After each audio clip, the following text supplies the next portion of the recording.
Ponete que se te ve así. Ahí está grabando. Bueno, para no sacarle más tiempo a inglés, claro. De la clase de miércoles, presten atención si van a escuchar la grabación. Y para lo estudien, porque nadie me preparó. Yo creo que no escuché la grabación, pero estoy casi segura de que cuando expliqué la actividad de los particularínicos, cualquiera, por ejemplo, literatorio, y que cambiar un poco de narración, y hablamos de los conceptos adversos como todo órgano, se lo puede ver, si el juego puede ser muy cálido. En lugar de decirle constipación, le dije que era real. Y cuando me escuchen, te la atención. Y esto para recordar que ni las clases escritas, ni las clases grabadas son perfectas, las personas que las hacemos son humanas. ¿Estamos? Entonces no tomen las clases como totalmente perfectos. De hecho, los libros tienen errores. Muy importante. Así que tengan presten atención con eso. Era lo que les quería aclarar. No, para todos los parínicos. ¿Cuál es el efecto? Broncolatación, estreñimiento y nada de vaciamiento. Retención urinaria, todo lo opuesto a lo que es un parínico. Miriasis, y yo me parece que nunca no me acuerdo de qué cuando les expliqué, cuando lo puse, me parece que cuando lo dije, nadie me paró, yo en el momento yo me di cuenta, pero me quedó la cuenta. Entonces, tengan así que me preguntó de una pregunta, ¿llegó? Bueno, presten atención, vamos.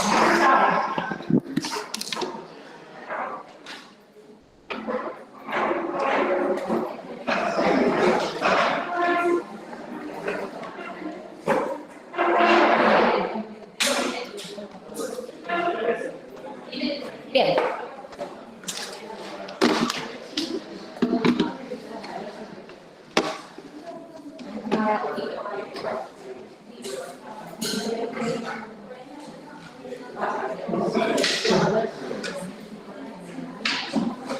¿Estamos?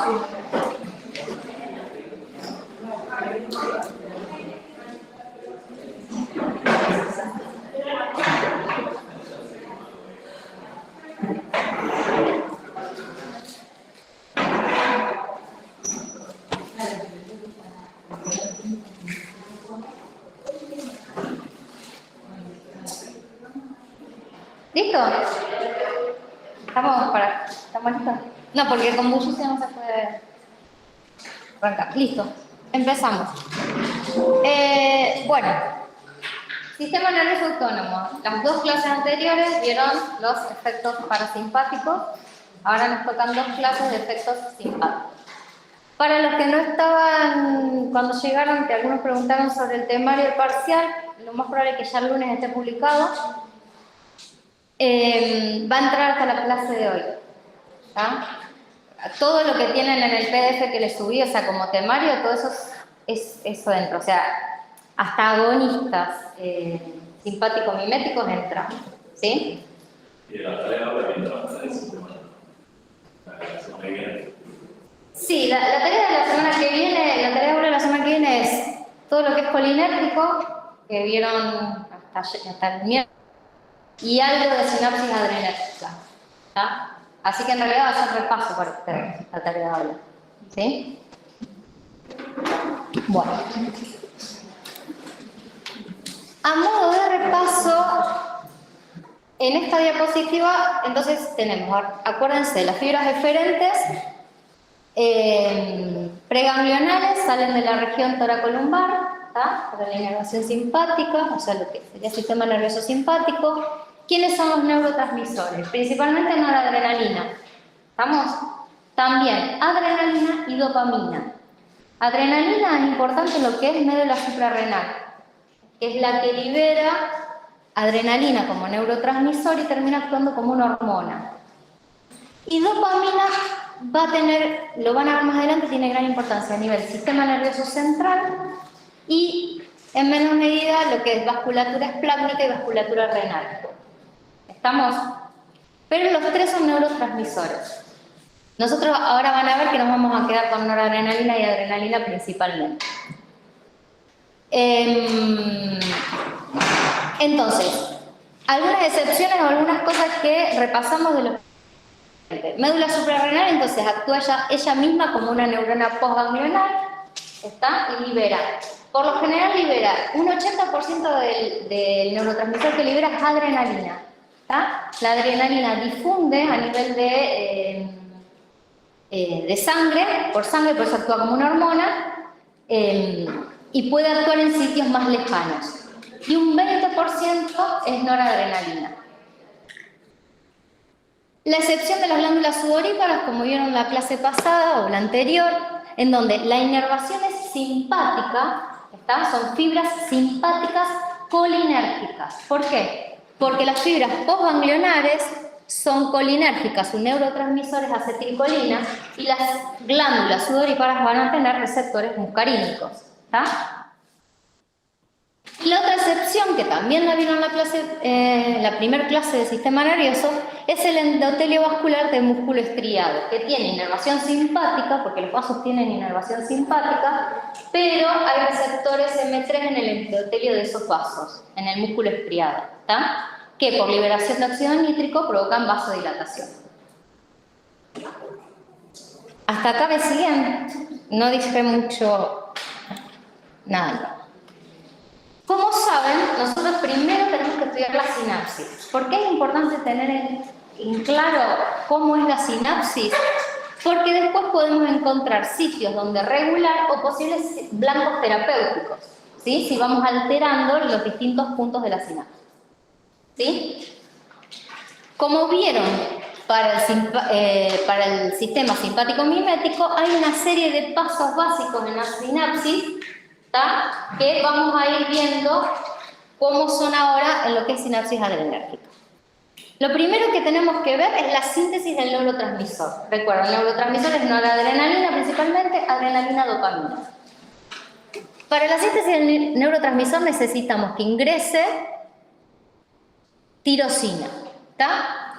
La tirosina después se convierte en el L-dopa en el citoplasma por la tirosina hidroxilasa, y lo que se sabe es que este es el paso limitante para la síntesis de noradrenalina.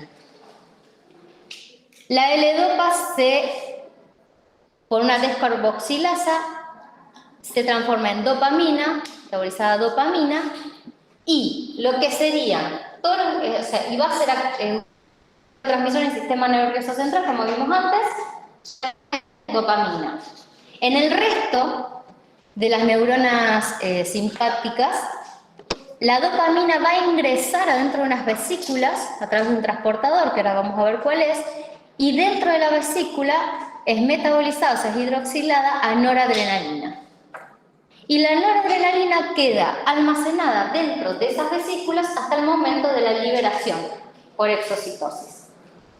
Ahora, en médula suprarrenal hay un paso más que es citoplasmático, que es la transformación de noradrenalina por una transferasa, una N-metiltransferasa, en adrenalina, ¿sí? Que también puede ingresar a las vesículas para luego ser liberada, ¿tá? Pero dentro de la vesícula solamente tenemos el pasaje de dopamina, o sea, la síntesis de noradrenalina a partir de dopamina, ¿sí? ¿Cómo se almacena? Entonces dijimos en vesículas. El transportador que permite, es un contratransporte dependiente de protones, que permite el ingreso o el almacenamiento de noradrenalina, dopamina, adrenalina. O sea, fíjense que usamos como si norepinefrina, epinefrina, eso, ¿me siguen con eso? Eso lo saben bien. Van a ingresar dentro de las vesículas a través de ese transportador que es el BMAT, ¿sí?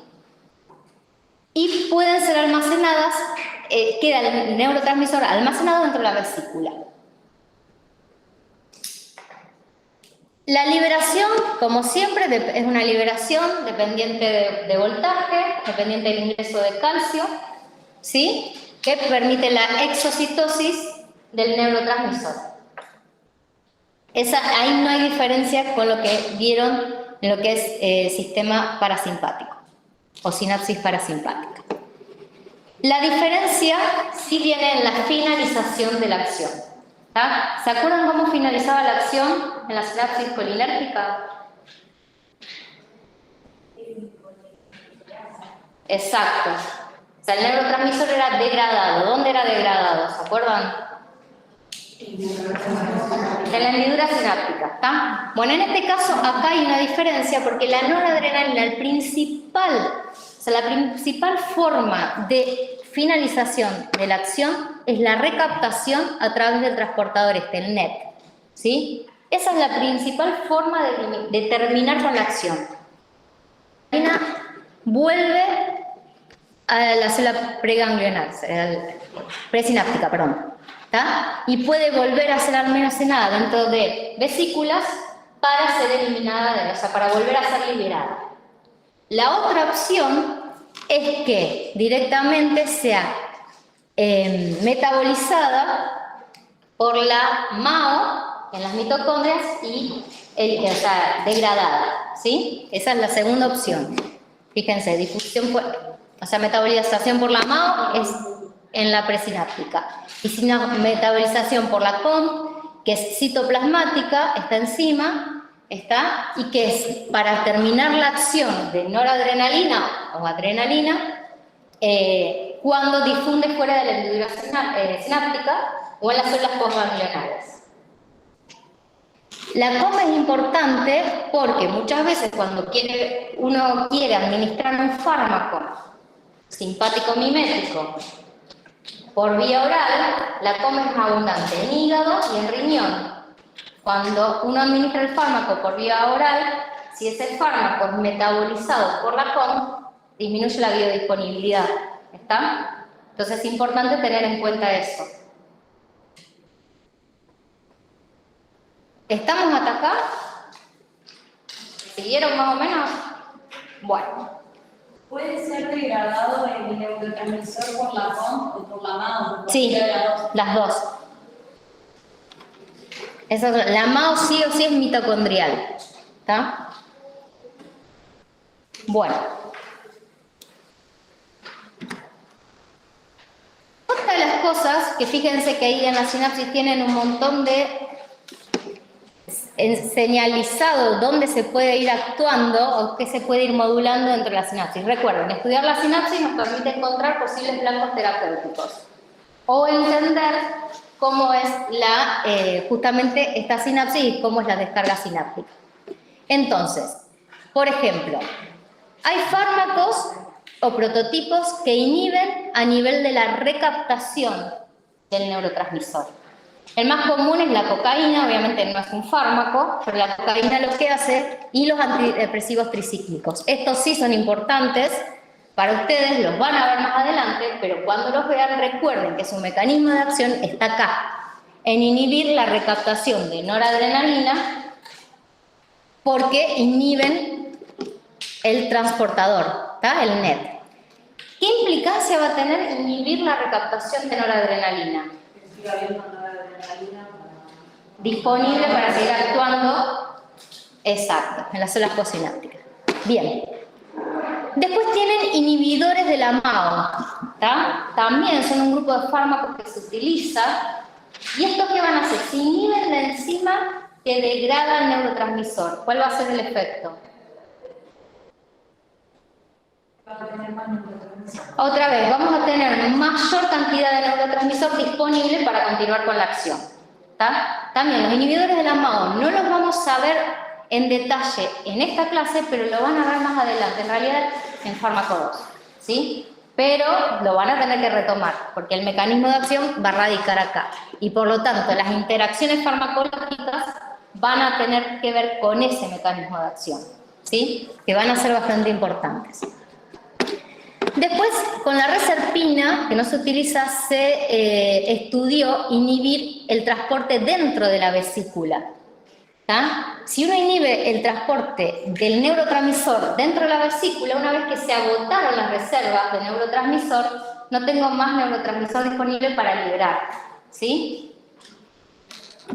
Y de acá, bueno, no queda ninguna importante. En esta sí tienen todos los blancos terapéuticos que se utilizan, sobre la sinapsis adrenérgica. ¿Tá? Van a tener agonistas directos, como, bueno, acá les muestra que ya los vamos a ver, el alfa-2, los agonistas alfa y beta en las células postsinápticas. Este alfa-2, ese es importante, no se los dije, es este. ¿Se acuerdan que podríamos tener autorreceptores y heteroreceptores?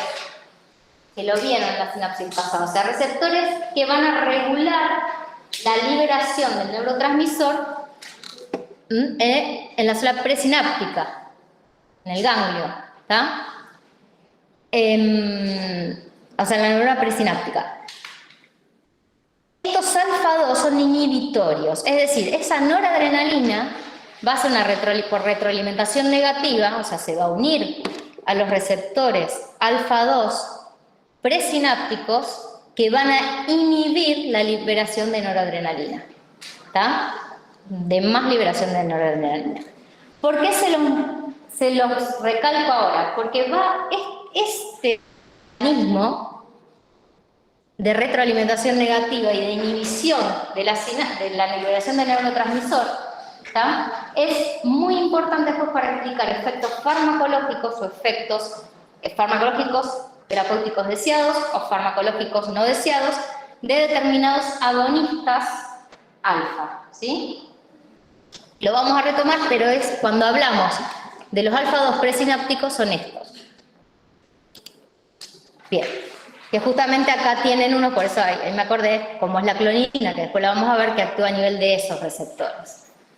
O más que actúa a nivel de esos receptores, no, porque puede unirse a los alfa-2 localizados en cualquier lugar. Sus efectos farmacológicos se explican por la unión a estos receptores alfa-2. ¿Tá? Estos mecanismos que están nombrando solo afectan a la adrenalina y no a la adrenalina. A la sinapsis adrenérgica, a la liberación en realidad a la liberación de los neurotransmisores cuando hay una descarga simpática. ¿Tá? ¿Se acuerdan que la descarga simpática generalmente, que no es tan así, pero recuérdenla más bien como la de lucha-huida, para después explicar ciertos efectos, o sea, siempre estamos entre simpático y parasimpático, ¿sí? O sea, la homeostasis se regula siempre. Entonces, si uno inhibe algún paso de estos o lo estimula, después va a depender, pero vas a estar actuando a ese nivel de descarga simpática. Dependiendo si es localizado o no, ya van a ver, porque ya vieron que depende de dónde se unan los fármacos, pueden ser selectivos para un transportador, para un receptor, entonces vamos a ver los efectos. La pargilina es un inhibidor de la MAO, ya les digo, lo van a ver más adelante. La reserpina y la guanidina lo que hacen es inhibir la liberación de noradrenalina por exocitosis, o sea, dependiente en realidad de... la recipina y la guanidina, se los dije recién, inhibe el almacenamiento del neurotransmisor en la neurona. Era esta, reserpina, acá, inhibe este transportador. La guanetidina inhibe, o es la forma que se ha estudiado, la inhibición de la exocitosis dependiente de voltaje. Anfetamina y tiramina, que las vamos a ver, sobre todo la anfetamina, para poder explicar los mecanismos de acción de los agonistas simpático-miméticos de acción indirecta, lo que hacen es estimular la liberación del neurotransmisor independiente de voltaje. ¿Tá? Libera, o sea, se provoca la liberación del neurotransmisor, pero no porque haya un impulso eléctrico que aumente las concentraciones de calcio y que estimule la exocitosis. ¿Hasta acá más o menos estamos? Bien. Para la sinapsis o para la neurotransmisora adrenérgica tenemos determinados receptores específicos. Así como vieron los receptores muscarínicos y nicotínicos, ¿tá? En la sinapsis colinérgica tenemos receptores beta y alfa adrenérgicos para la neurotransmisión adrenérgica. ¿Sí? Dentro de estos receptores, ¿qué tipo de receptores son? Son receptores metabotrópicos, son receptores acoplados o asociados a proteína G, y dependiendo del tipo de proteína G a la que están acoplados, eso va a determinar la respuesta. Acuérdense que había proteínas G estimulantes, proteínas G inhibitorias, ahora vamos a ver a cuál se acopla cada uno. Los alfa-adrenérgicos vamos a encontrar dos subtipos, alfa 1 y alfa 2. Después en la bibliografía van a encontrar que los alfa 1 también se dividen en alfa 1A, alfa 1B. Solamente nos va a interesar por un tipo de mecanismo especial para un tratamiento que es en el de la hiperplasia prostática benigna, los alfa 1A. Pero si no, no vamos a hacer una distinción. Y los beta-adrenérgicos, los principales son beta 1, beta 2, beta 3. Se ha descubierto un beta 4, pero por ahora no lo vamos a tener en cuenta porque todavía no está muy estudiado. Y si bien años anteriores, aunque ya venimos de 2011, el beta 3 empezó a tener un poquito más, empezó a ser más estudiado y se encontró en otros tejidos donde antes se pensaba que en realidad el que predominaba era el beta 2. Y hay fármacos ya hoy en día, beta 3 selectivos, que también intervienen en el tratamiento específico de determinadas patologías. Porque antes solamente se creía que la importancia mayor que tenía el beta 3 eran los adipocitos, pero ahora también se encontró, se sabe que tiene importancia a nivel de músculo liso en la vejiga. Bien, y acá tienen los sistemas efectores de cada uno de estos receptores. Fíjense, los alfa 1 se asocian a proteínas GQ, la proteína GQ, que lo que hacen es, fíjense, aumento del IP3, del diacilglicerol y incremento del calcio intracelular. Los alfa 2, en cambio, se unen a proteína G inhibitoria, que inhibe la adenilciclasa y disminuyen los niveles de AMP cíclico. Todo eso lo vimos cuando dijimos que teníamos que estudiar receptores. Y los beta, los tres betas tienen el mismo, se asocian a la misma proteína G, que es la G estimulante, la GS, ¿sí? Que estimulan o aumentan los niveles de AMP cíclico, ¿sí? Básicamente, en realidad acá tienen todo el sistema, toda la respuesta, el sistema efector, pero básicamente entonces en función de eso vamos a hacer que los beta van a ser estimulantes y después los alfa 1 y alfa 2, dependiendo de la respuesta, van a ser inhibitorios.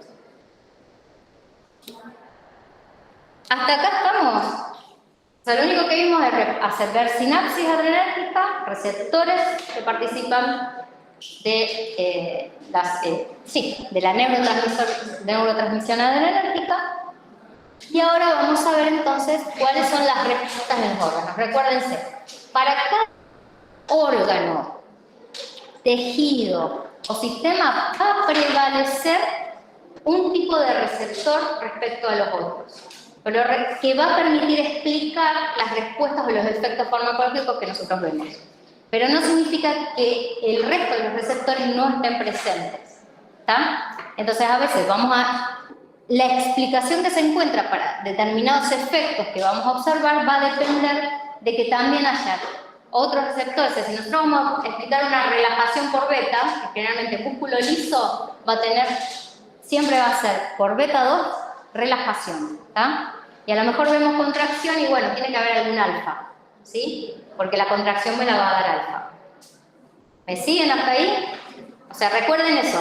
Si bien ustedes van a ver cuál es el tipo de receptor adrenérgico que explica ese efecto simpático, es el que está prevaleciendo en este tono, pero no significa que no haya de los otros. ¿Sí? Bien. Corazón beta 1. ¿Cuáles eran los M que estaban en el corazón? M2. Bueno, acá de entrada corazón beta 1, ¿sí? Es el que va a explicar la respuesta a nivel cardíaco. O sea, quédense con el beta 1. ¿Cuál va a ser la respuesta a nivel cardíaco? Fíjense que vamos a ver la respuesta cardiovascular. Recuerden, generalmente la respuesta cardíaca tiene que ir ligada a la respuesta vascular, ¿tá? Porque es cardiovascular, porque es la que va a explicar sobre todo las variaciones de la presión arterial media, ¿tá? Que es lo que más nos va a interesar, porque es lo que además se va a censar para regular la homeostasis, ¿tá? Ahora lo vamos a ver más en detalle. En corazón beta 1, ¿cuál va a ser el efecto? Fíjense, inotrópico positivo, es decir, aumenta la fuerza de contracción. Cronotrópico positivo, acelera la frecuencia cardíaca. Dromotrópico positivo, aumenta la frecuencia de conducción. En conclusión, aumenta el gasto cardíaco, el trabajo cardíaco y el consumo de oxígeno. ¿Está? Es cardioestimulante, ¿sí? Es todo lo contrario a lo que veían ustedes del efecto de los M2, ¿o no? Bien. Inotrópico, cronotrópico, dromotrópico positivo. ¿Hasta ahí estamos? ¿Qué pasa con los vasos? Recuerden, la inervación de los vasos es inervación simpática, ¿tá? Los vasos no tienen inervación parasimpática, ¿sí? Y vamos a encontrar los tres tipos de receptores. Vamos a encontrar receptores alfa 1, que van a ser los que principalmente medien la vasoconstricción, ¿tá? Aunque también hay alfa 2 y van a tener el mismo efecto. Y por otro lado vamos a tener receptores beta 2, que van a mediar vasodilatación. O sea, el efecto va a ser vasodilatación, el efecto contrario. Lo que les puse acá a la derecha es quién predomina. Fíjense, en vasos cutáneos, esplácnicos y de mucosa nasal, los alfa, ¿sí? Entonces, por lo general, lo que más nosotros vamos a necesitar explicar, porque son los que mayor aplicación tienen, son esos alfa, generalmente alfa 1, ¿tá? Alfa 2 también, de mucosa nasal, ¿tá? Porque van a generar una vasoconstricción, ¿tá? Una vasoconstricción en la mucosa nasal. ¿Qué nos puede explicar? ¿Alguien se imagina? ¿Para qué puedo querer hacer una vasoconstricción acá? El sangrado de Sí, pero te va a pasar una vez. O sea, en realidad apretás acá, no sé, todo lo que lo medís y ya está. Porque tenés que esperar que se cierre la operación. No, hay algo. Acá está la respuesta. Para la congestión, si ustedes tienen congestión nasal y generan vasoconstricción, acá se libera todo, ¿tá? Entonces ya piensen que eso nos va a interesar como descongestivo, ¿tá? Ahí va a haber una aplicación terapéutica. Y lo que es vasos del músculo estriado, vamos a tener alfa 1, vasoconstricción, beta 2, vasodilatación, ¿sí? Esos vasos del músculo estriado ya van a tener que ver o vasos de músculo esquelético o vasos de músculo estriado de corazón, ¿tá? Entonces, este cuadro lo entienden de Goodman. ¿Qué significan los signos más? Este es de Goodman. O sea, constricción es lo que predomina, sería. Y va a estar medida siempre por los alfa. Dilatación por los beta 2, ¿sí? En general, si ustedes lo quieren pensar también en el sentido de la respuesta, o sea, recuerden que en el simpático, si es frente a estrés, generalmente lo que han encontrado, por ejemplo, acá, que es una respuesta que se ve y es así, hay vasoconstricción renal, o sea, lo único que en realidad se intenta es que llegue sangre al músculo esquelético y al corazón para huir. ¿Sí? El resto de las vísceras no tienen principalmente, no son como lo primordial. ¿Se acuerdan que para los efectos del parasimpático, ¿qué hacíamos? Digestión, bueno, la diuresis, ¿está? En este caso, todos esos sistemas quedarían en un estado relajado, por decirlo de alguna manera, y necesitamos estimular la llegada de sangre al corazón y al músculo esquelético, ¿sí? Como para que a veces piensen cuando... Bueno, y a los pulmones ahora vamos a ver por qué. Quedó entendido más o menos cómo nos vamos a manejar con el sistema cardiovascular. Ahora lo vamos a retomar, porque es una de las partes más importantes porque es la aplicación terapéutica, ¿tá? De fármacos que intervienen en la sinapsis adrenérgica. Por otro lado, si vamos al músculo liso, generalmente todos estos receptores están en el músculo liso D, fíjense. Los beta 2, por ejemplo, en pulmón, los tenemos en el músculo liso de los bronquiolos, o músculo liso pulmonar, también le pueden decir. Los beta 2, ¿qué provocaban? No lo tienen escrito, pero ¿qué eran? Claro, entonces generan vasodilatación, no es vasodilatación, en realidad es dilatación del músculo liso bronquial acá. Sigue siendo dilatación, eso les quise preguntar, ¿está? Relajación. Dilatación, relajación del músculo liso bronquial. Eso significa que permite la apertura de los bronquios para que pueda entrar y salir el aire de manera adecuada, ¿sí? Por otro lado, los beta 2 también tienen, aunque no es tan importante, pero está y puede explicar determinados efectos de los fármacos, inhiben la descarga de los mastocitos y de los mediadores inmunológicos, o sea, y de la inflamación, ¿sí? También por beta 2. Y los alfa 1 van a generar disminución de la congestión de las mucosas en pulmón, ¿sí? Y disminución de las secreciones bronquiales. ¿Está? ¿Estamos? Los métodos, hay esto que diría la descarga de mastocitos y demás. O sea, la descarga de los mastocitos, de todos los mediadores inflamatorios que liberan los mastocitos. ¿Está?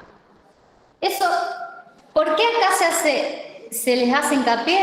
Básicamente hacemos hincapié, aparato cardiovascular, aparato respiratorio. Los beta 2 agonistas, beta 2, tienen un uso terapéutico importantísimo. ¿Alguien sabe cuál es?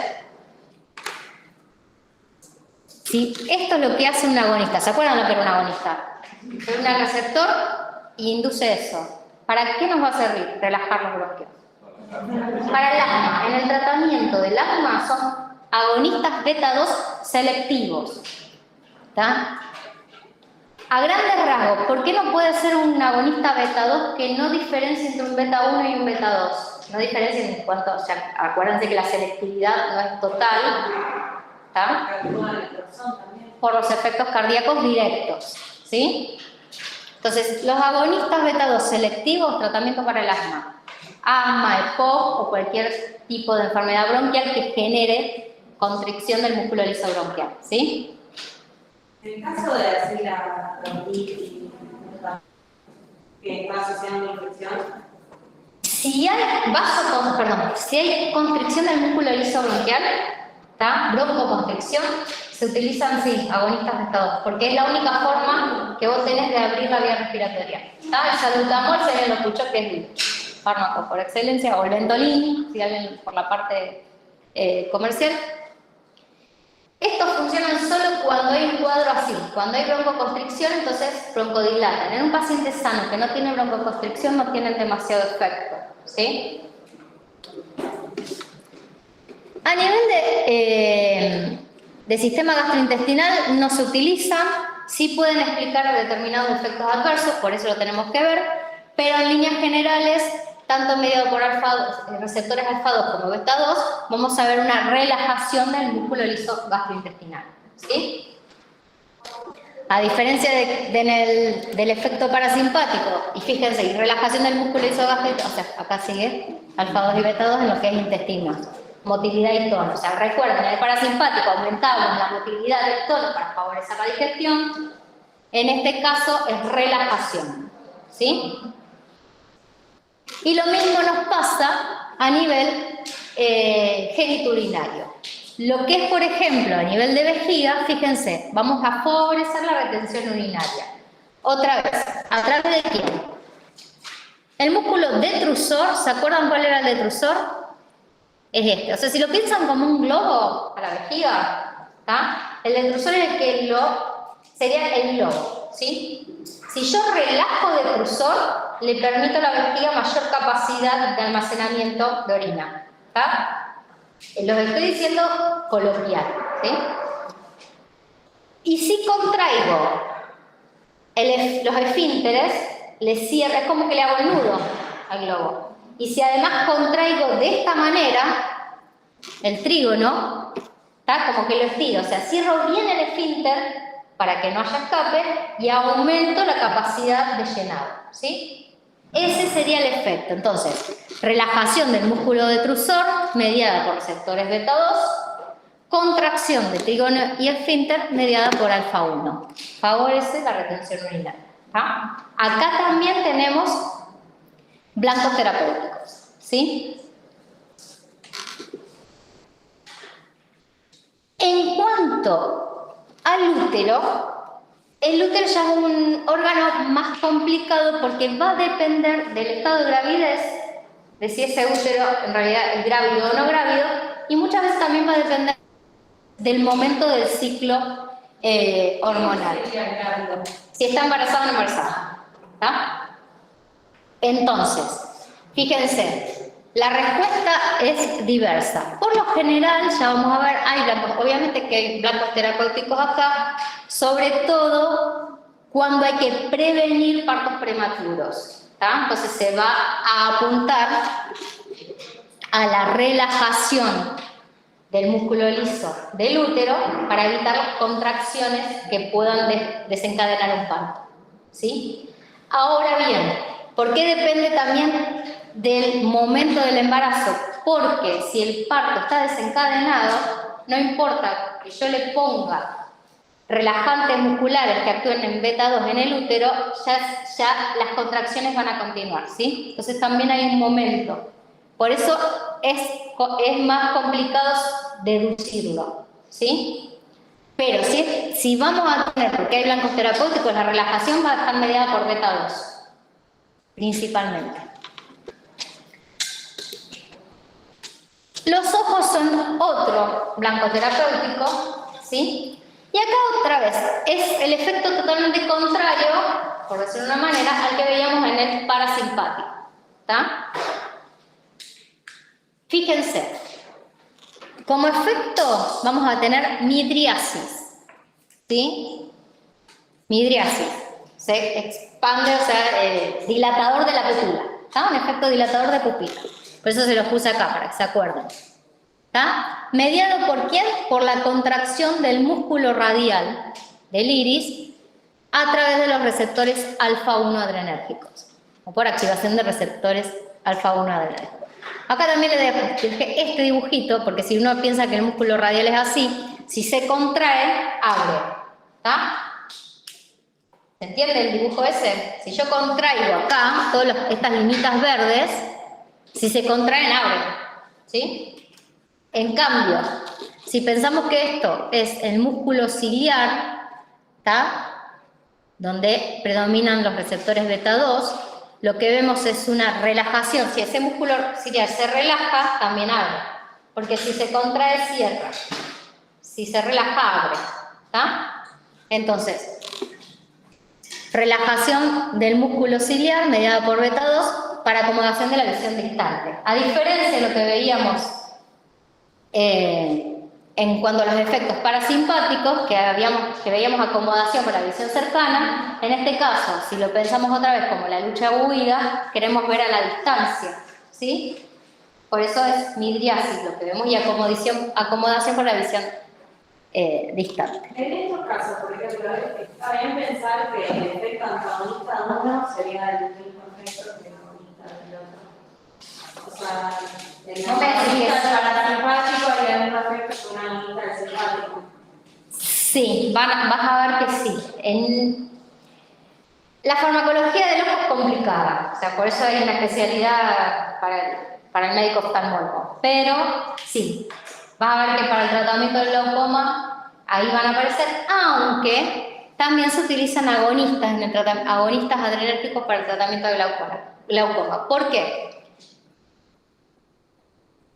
Esa relajación beta 2 en el músculo ciliar, en realidad los beta 2 están en el endotelio del músculo ciliar. Cuando se relajan, van a permitir una mayor secreción del humor acuoso. Por lo tanto, en realidad, para poder tratar glaucoma necesitaríamos antagonistas beta 2 para disminuir la secreción del humor acuoso. En cambio, por acción alfa, esa contracción lo que hace es permitir la salida del humor acuoso, que era lo mismo que ustedes veían por la acción de los M, ¿tá? Los M3, M2, enojo en el sistema parasimpático. Si favorezco la salida del humor acuoso, también descongestiono, por decir una manera, ¿está? ¿Se entiende? Que a lo mejor no necesitas... Es medio complicada la deducción entera. ¿Se entendió? Igualmente, cuando vean algún fármaco que se utilice específicamente en el ojo, ahí se trata de buscar a ver si hay una explicación directa. Otra cosa que tienen que tener en cuenta, y que lo van a ver sobre todo en este sistema, en el simpático. No siempre podemos deducir los efectos de un compuesto por su actividad sobre los receptores alfa o por su actividad sobre los receptores beta. ¿Tá? No siempre es tan directo y a veces o no se les encuentra explicación o a veces, como tenemos a nivel cardiovascular sobre todo, fíjense que tenemos vasoconstricción por alfa, vasodilatación por beta, ¿tá? Tenemos diferentes efectos, a veces no es tan directo la explicación del efecto, ¿sí? Entonces eso ténganlo en cuenta cuando estudien los blancos terapéuticos acá, en este sistema. ¿Estamos? Igual ya van a entender de que los hablo, pero ya yo se lo voy advirtiendo. Bien, nos quedan estos.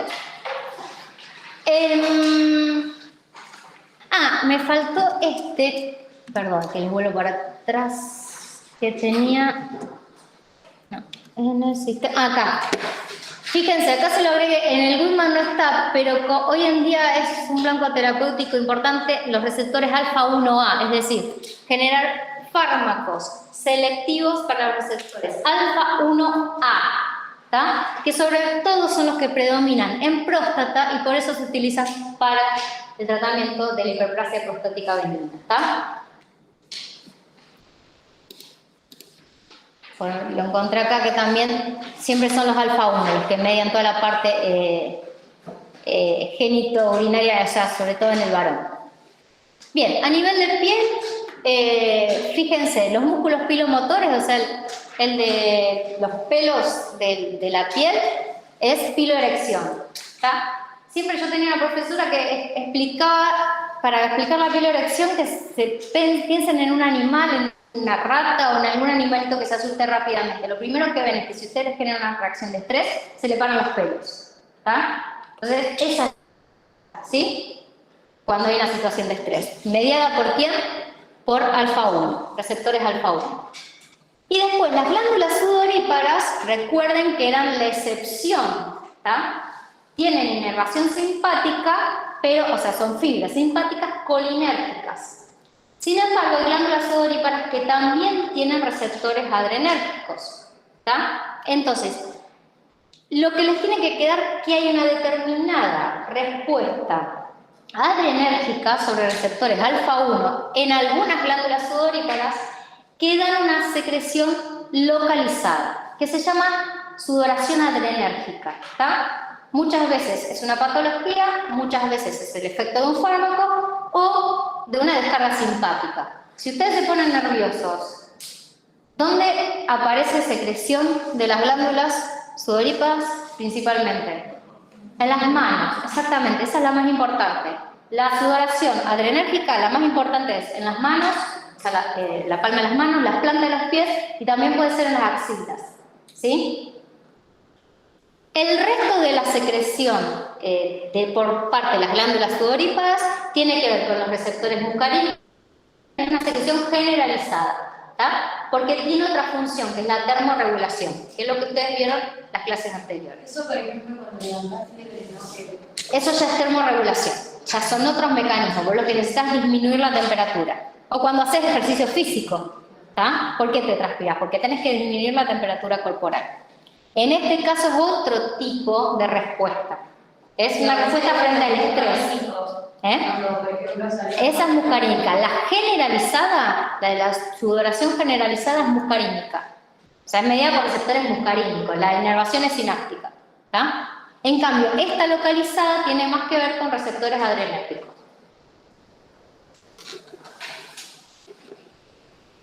Otra importante es acá, en el músculo de la fibra estriada. ¿Por qué es importante? Porque en realidad explica determinados efectos adversos que se observan cuando se utilizan sobre todo agonistas beta. ¿Tá? ¿Por qué? Porque fíjense, o sea, hay un aumento del temblor, ¿tá? En los músculos de fibra estriada.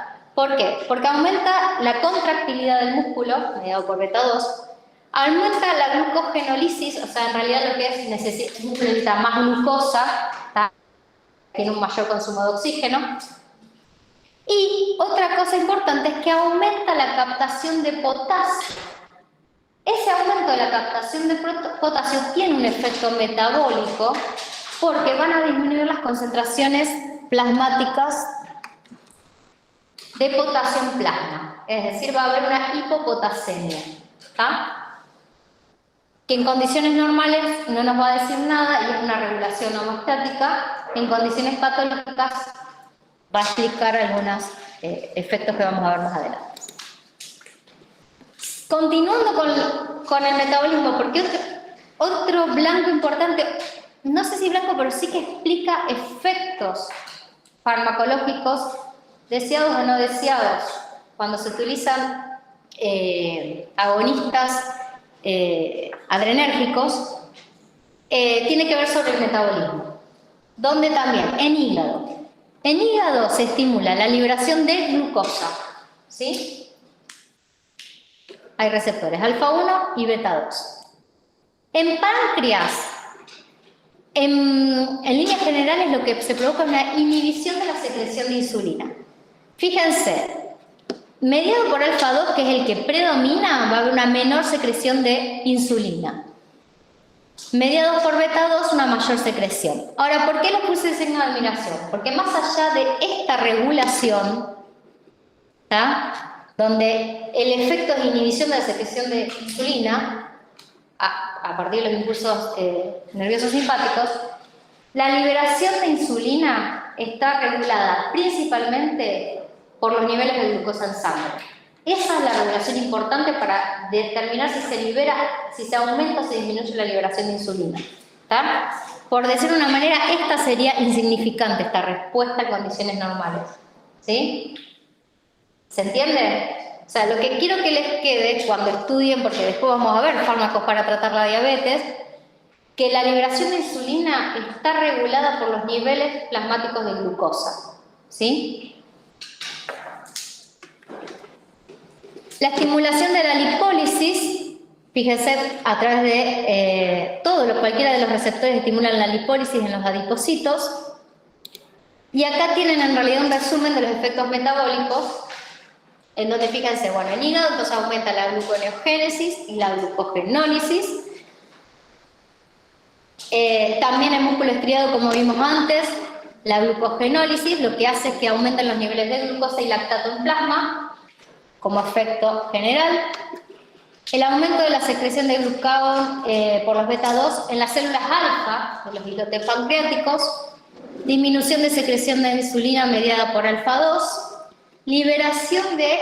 aumento de la liberación de ácidos grasos libres y glicerol en plasma, lo dice mal, aumento de las concentraciones de ácidos grasos libres y glicerol en plasma. ¿tá? Porque aumenta la liberación, ¿se acuerdan que vimos antes? Mediada por beta 3.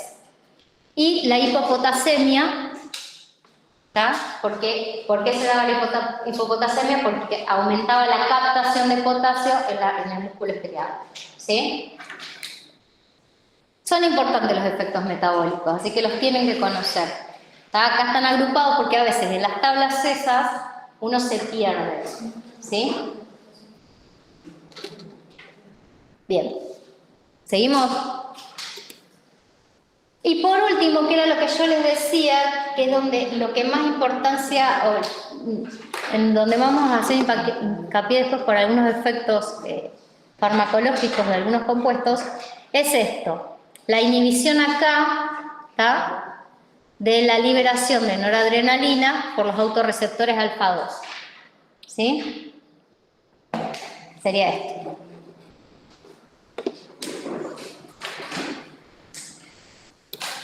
Bien. Hasta ahí estuvimos en los generales, o sea, sinapsis adrenérgica, efectos que se observan por la descarga simpática.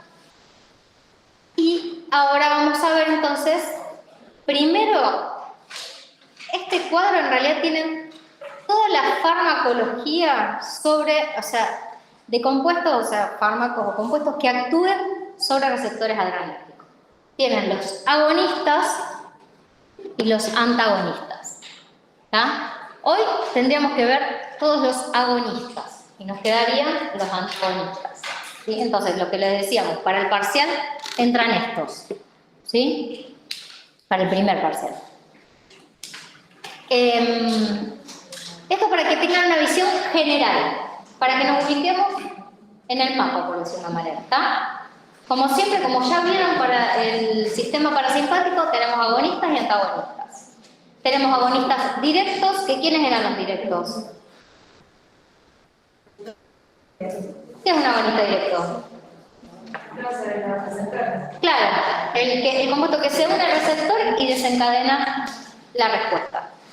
Después vamos a tener agonistas indirectos. ¿Cuáles eran los agonistas indirectos? Que ustedes vieron el mecanismo, les digo, o sea, ¿cómo actúa un agonista indirecto? ¿Ustedes vieron algo ya para parasimpático? Por ejemplo, que enseñan a la enzima que pegaba a la aceticolina. Exacto, ¿y qué hacían? Si se unen a esa, la inactivaban, la bloqueaban, ¿y qué pasaba?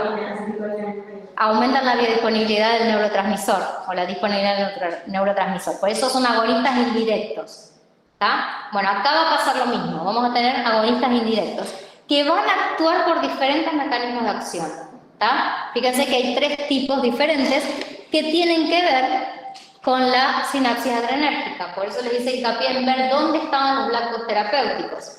Porque va a haber agonistas que induzcan la liberación del neurotransmisor, agonistas que inhiban la recaptación y los agonistas que inhiben la degradación. Antes de la recaptación es de la noradrenalina. Claro, porque acordate que esa era la forma de terminar la acción. Si inhibo la recaptación, aumento la disponibilidad del neurotransmisor. Y después van a ver que tenemos agonistas mixtos, que en realidad son estos dos, anfetamina y efedrina. La anfetamina ya no se usa, pero las anfetaminas por lo general, dependiendo de su estructura química, pueden o no ser mixtos. ¿Qué significa mixto? ¿Qué les parece que significa un agonista mixto? Exacto. Por ejemplo, la anfetamina es un agonista directo sobre los receptores, pero además es un agonista indirecto que induce la liberación del neurotransmisor. ¿Tá? Y lo mismo pasa con la efedrina. En este cuadro tienen fármacos, directamente ya tienen con nombre quiénes son cada uno de esos fármacos. Es decir, en este cuadro están clasificados según su mecanismo de acción. ¿Tá? Y tienen dentro de los agonistas directos, selectivos y no selectivos. Y fíjense que yo ahí adelante les agregué selectivos para quién, alfa 1, alfa 2, beta 1, beta 2, ¿tá? Beta 3.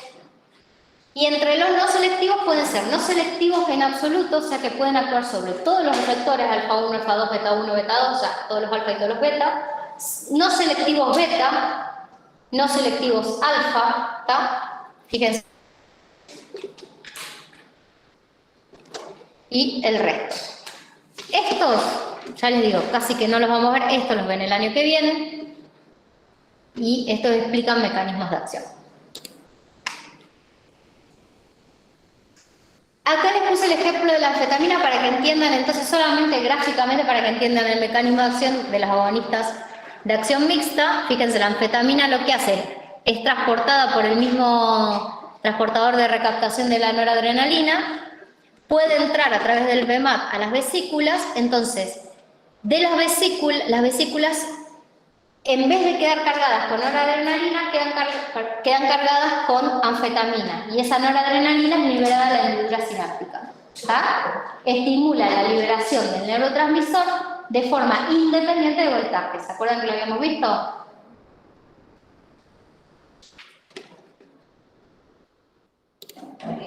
Y La vesícula se va a ver tanto con anfetamina como noradrenalina. Lo que pasa es que una vez que se agotan las reservas, como compiten, ahí ya, por eso después vienen otros efectos, porque la anfetamina se ingresa a las vesículas. Puede liberarse también directa, ¿tá? Como habíamos visto, pero también de alguna manera agota las reservas del neurotransmisor. O sea, estimula la liberación, pero de alguna manera está agotando las reservas. ¿Sí? El que agota totalmente las reservas es la cocaína, porque inhibe directamente la captación. Fíjense, bloquea el transportador. Entonces, una vez que se liberó, o sea, es agonista, estimula la liberación del neurotransmisor, pero después se agotan las reservas. ¿Sí? Después van a ver, hay otro ejemplo también más adelante. Hasta acá estamos. Eso es en función del mecanismo de acción. Yo lo que les recomiendo a la hora de estudiar, para tenerlo en cuenta de acá en adelante, por lo general nosotros le vamos mostrando cómo clasifican los fármacos los diferentes libros, la bibliografía. Entonces, en este caso, clasificación según mecanismo de acción. Pero también les recomendaría que ustedes cuando estudian los clasifiquen, se arman esos cuadros sinópticos, pero clasificándolos según su uso terapéutico. ¿Tá? Pueden clasificarlos, supongamos, agonistas alfa-1 selectivos. ¿Cuál es el uso terapéutico? ¿Tá? El principal. Agonistas beta-2 selectivos, uso terapéutico. ¿Tá? Porque así ya les va quedando, cuando a lo mejor, si desconocen el fármaco del que se les está hablando, pero saben que es un agonista beta-2, al menos ya van a saber qué es lo que va a hacer, cuál va a ser su aplicación terapéutica. ¿Se entiende? Entonces, hagan el ejercicio de armarse esos cuadros sinópticos, clasificándolos por el efecto terapéutico y el mecanismo de acción, o sea, van echando las dos cosas, ¿sí? ¿Se entiende lo que les digo? Bien. Ahora vamos a tener que hablar, para poder introducirnos en la farmacología del sistema adrenérgico, necesitamos primero partir desde la base. ¿Quién es la base? Los neurotransmisores endógenos. Las catecolaminas endógenas. Adrenalina, noradrenalina. Y uno de los primeros prototipos sintéticos, o el que hoy en día se utiliza como el prototipo sintético y después se le van realizando las diferentes modificaciones químicas, que es el isoproterenol. ¿Está? Fíjense las estructuras, acá vamos a hablar un poquito de relación estructura-actividad. No porque necesitamos que conozcan ustedes la estructura, sino para que entiendan, como veían para el parasimpático, y lo van a ver siempre de acá en adelante, pequeñas modificaciones en la estructura del fármaco, bueno, se utiliza como fármaco, pero es la catecolamina endógena, del que se parte, como diferentes modificaciones le dan propiedades diferentes. ¿Está? En este caso, si comparamos solamente estos tres, que son las catecolaminas endógenas y el isoproterenol, la gran diferencia que tenemos es que el isoproterenol, con la modificación que se le agregó, que es esta, ¿tá? Es selectivo beta, casi selectivo beta, porque fíjense que tiene acción beta y en cambio sobre los alfa casi que no tiene efecto. ¿Tá? Y después, entre adrenalina y noradrenalina, ahora vamos a ver dónde está la diferencia, que está acá, entre este metil, en el grupo amino. ¿Sí? Que fíjense que una de las diferencias más grandes es que la noradrenalina casi que no tiene actividad beta-2. ¿Sí? Casi que no actúa sobre los beta-2. No tiene efecto en realidad. Para poder explicar esto, tenemos que hablar de relación estructura-actividad y no nos queda otra, ¿sí? Entonces, Acá van a ver cuáles son las modificaciones para explicar las diferentes diferencias en la potencia, las diferencias farmacocinéticas, porque algunos van a atravesar barrera hematoencefálica y otros no, algunos van a ser sustrato de las enzimas de la COM, de la MAO y otros no, ¿sí? Algunos van a ser selectivos beta, algunos selectivos alfa, y eso va a determinar de dónde se van haciendo las sustituciones. La primera es esta.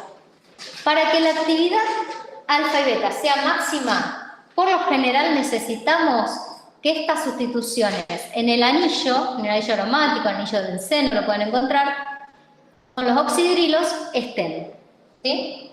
Eso ya le da que es un agonista alfa-beta potente. ¿Sí? Respecto a otros, fíjense quién es el otro. Por ejemplo, la anfetamina, que no los tiene, que habíamos dicho que era mixto, ¿se acuerdan? Pero su acción agonista es muy leve respecto a cualquier otro agonista directo, ¿tá? Que tenga, fíjense, los oxidrilos en el anillo. ¿Se entiende? Bien. Bueno, esto es lo mismo. Ahora, si no están esos oxidrilos, ¿qué es lo que pasa? No son buenos sustratos de las enzimas que los degradan. Entonces, eso aumenta la biodisponibilidad. Si yo quiero que un fármaco tenga mayor biodisponibilidad, debería, de alguna manera, hacer esos cambios para que no sea sustrato de la COM o de la MAO. Ahora, cuando uno le saca los oxidrilos, ¿qué le quita a una molécula? Si yo le saco oxidrilos, le quito la polaridad, y si le quito la polaridad lo hago más lipofílico, y si lo hago más lipofílico y es chiquito, atraviesa barrera hematoencefálica. Entonces, una de las desventajas de estos compuestos es que atraviesan la barrera hematoencefálica. Entonces, por lo general, vemos actividad central, vemos efectos a nivel del sistema nervioso central. Pueden ser deseados o no, pero por lo general no suelen ser los más buscados. La potencia también. La potencia es lo que yo les decía, o sea, si tienen los dos oxidrilos, sé que son potentes sobre los alfa o los beta, no sé qué me preguntó. Ahora, a medida que van desapareciendo esos oxidrilos en el anillo, tienen menor potencia sobre los receptores, en cuanto a la acción directa sobre el receptor. Eso es lo que diría acá. Después tenemos las sustituciones en el grupo amino, que ahí sí nos van a explicar sobre todo las potencias relativas sobre receptores beta. ¿Qué es la diferencia? Fíjense que hablábamos del isoproterenol. El isoproterenol tiene un grupo voluminoso respecto a lo que es, por ejemplo, adrenalina, en el grupo amino. Entonces, fíjense, si aumenta el tamaño de los radicales alquilos, o sea, del sustituyente en el grupo amino, por lo general aumenta la actividad sobre los beta 2, ¿sí? Por eso el isoproterenol tiene tanta potencia sobre los beta, y es un beta selectivo, a diferencia de adrenalina y noradrenalina. Y es por eso también que la adrenalina, por lo general, tiene mayor potencia sobre los beta.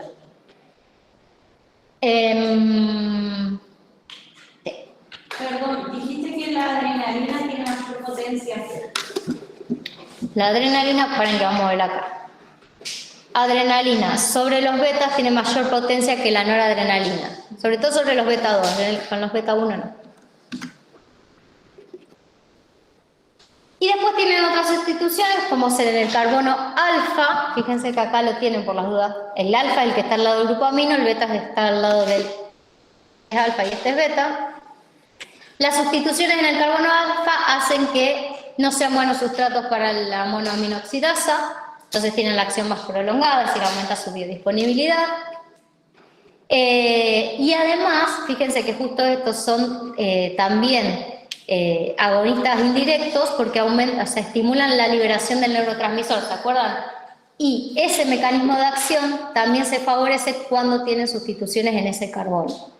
Por eso, por lo general, las aminas de acción indirecta van a tener algún grupo en carbono alfa. ¿Se entienden? Igual después cuando lo vuelvan a ver, Al menos no para que sepan las estructuras, ya les digo, pero sí cuando ven un efecto que es diferente de un fármaco frente al otro y que haya que poder explicarlo, o cuando les diga el libro, porque es más lipofílico, porque tiene disponibilidad, buena disponibilidad oral, porque no se puede administrar por vía oral, porque tiene efectos a nivel del sistema nervioso central, sepan por dónde viene la mano, ¿sí? Y por último, las sustituciones en carbono beta. Acuérdense, si este es alfa, este es beta. ¿Está? Que acá haya un oxidrilo, ¿está? Lo hace más polar. Si no está el oxidrilo, es más liposoluble. Y otra vez tenemos que atraviesan membrana, barrera hematoencefálica. Y por otro lado, si acá hay algún oxidrilo, que quiero que vean esto, como por ejemplo la efedrina, y acá no, eso dependiendo, en el Bullman tienen un cuadro, va a hacer que tengan acción directa o no sobre los receptores. Por ejemplo, la efedrina es, la efedrina era mixto, ¿se acuerdan? Es directo y además estimula la liberación del neurotransmisor. Ahora, la metanfetamina no tiene acción directa sobre los receptores.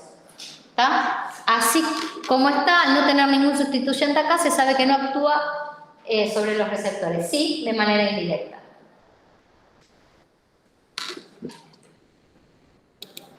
Bien.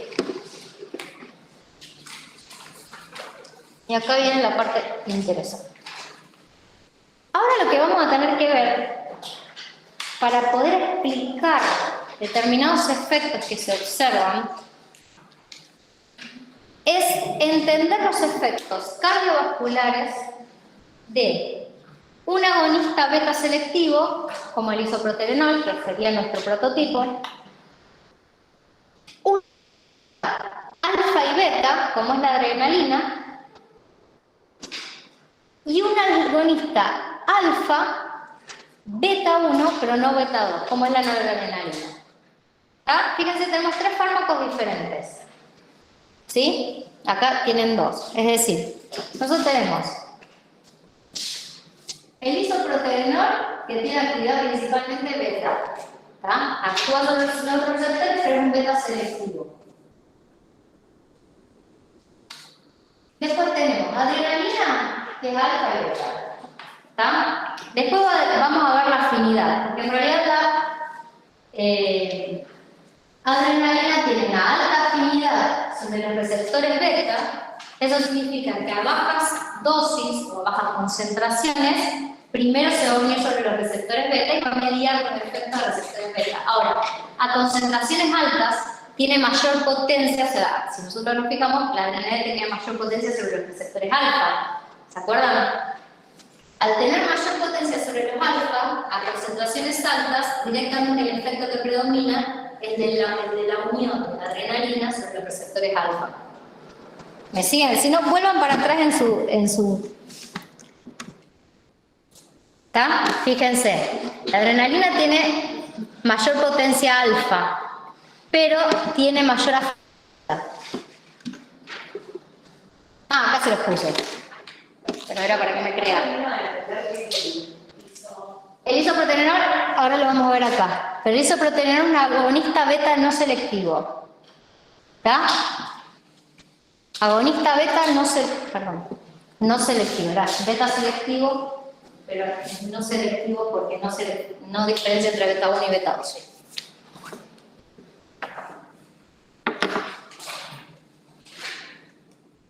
La adrenalina, vamos a empezar con la adrenalina. Dijimos, es agonista alfa, me faltó ponerlas acá la noradrenalina. Y la noradrenalina tiene actividad sobre todos los alfa, o sea, alfa 1, alfa 2, pero solamente sobre los beta 1. ¿Está? Sí. La adrenalina dice que a altas concentraciones tenía mayor afinidad por los alfa. No. La adrenalina tiene mayor afinidad por los betas.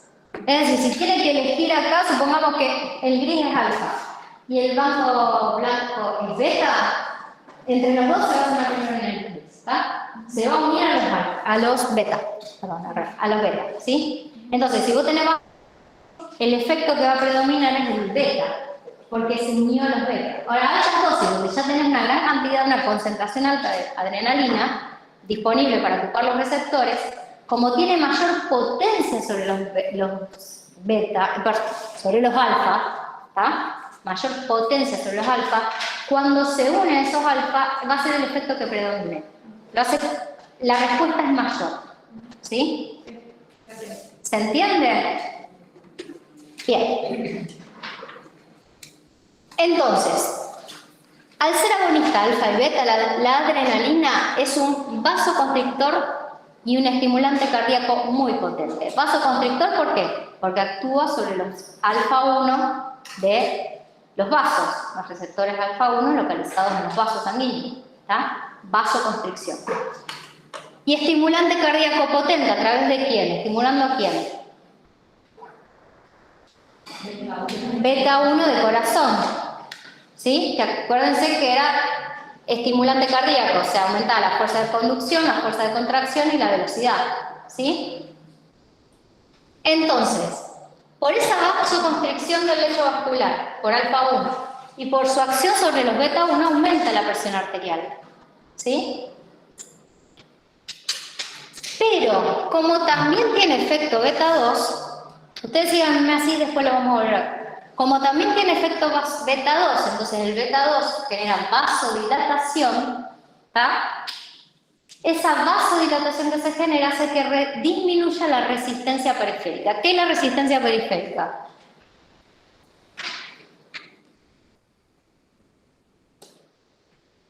¿Qué es la resistencia periférica?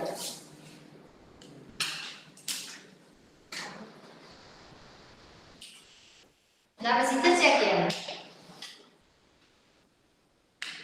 La sangre fluir no era. Sí, la resistencia que tiene la sangre a poder pasar por los vasos, o sea, poder subir, porque en realidad uno lo piensa devolver, el retorno. ¿Tá? Si yo tengo vasodilatación, la resistencia periférica disminuye, no hay resistencia al pasaje de sangre por los vasos. Si hay vasoconstricción, la resistencia periférica es alta. ¿Tá? Entonces, la resistencia periférica nos va a dar un inicio de la presión diastólica, hablando de retorno, ¿sí? Porque va a dar inicio de la fuerza con que la sangre llega al corazón. La fuerza, lo estamos pensando coloquialmente, ¿sí? Después lo evocaré para que lo entendamos. La fuerza que sale del corazón va a determinar la presión sistólica. ¿Sí? Entonces, si la resistencia periférica está disminuida, pero la presión sistólica va a estar. Las dos no van a estar disminuidas. ¿Por qué así la resistencia periférica? ¿No es la total, digamos? Esta va a estar influenciada por la resistencia periférica.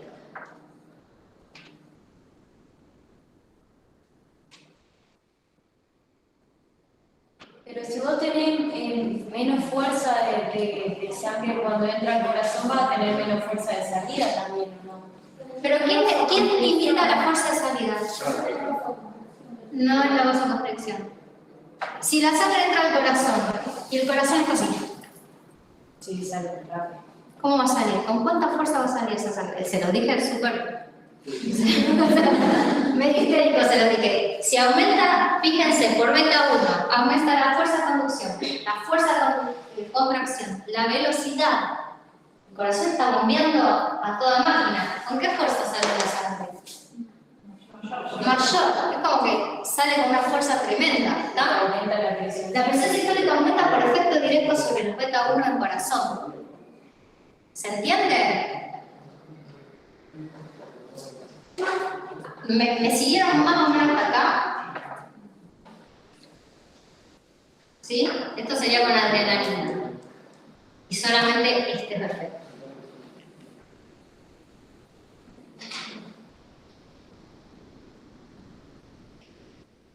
Entonces la presión diastólica es la que depende de la resistencia periférica. No es que depende, pero va a estar determinada por, sí, de alguna manera va a estar determinada por la resistencia periférica. Y la presión arterial media, en realidad, creo que se los vamos a meter en algún lado.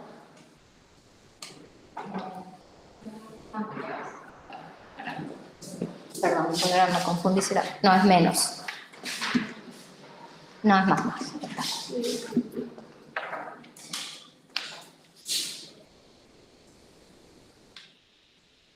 En realidad esto, o sea, la presión arterial media es una media entre la diastólica y la sistólica, ¿sí? Porque en realidad, ¿qué es lo que es? O sea, lo que va a censar el organismo de la presión arterial media. ¿Por qué les hablo de censar? Porque si hay una descarga simpática en donde la presión sistólica aumenta tanto, ¿tá? Que nos va a generar un aumento de la presión arterial. El aumento de la presión arterial va a ser tan alto, porque esto aumentó mucho por el efecto directo sobre beta 1, ¿tá? Que hay varios receptores, ustedes ya saben que hay varios receptores, ¿tá? En el callado óptico y en el seno carótido, que van a censar ese aumento de presión arterial. Ese censado de la presión arterial hace directamente que haya una descarga vagal. ¿Qué significa una descarga vagal? ¿Una descarga de qué tipo? Parasimpática. ¿Está? Porque no podemos permitir que haya un aumento tan brusco y repentino de la presión arterial. ¿Sí? Se censa, se manda la señal al sistema nervioso central y se descarga una respuesta vagal, o sea, una respuesta del sistema parasimpático para disminuir esa presión arterial. ¿Sí? ¿Cómo? En realidad, lo que se va a hacer es disminuir la frecuencia del pulso, la frecuencia cardíaca. Ahora lo vamos a ver. Espera.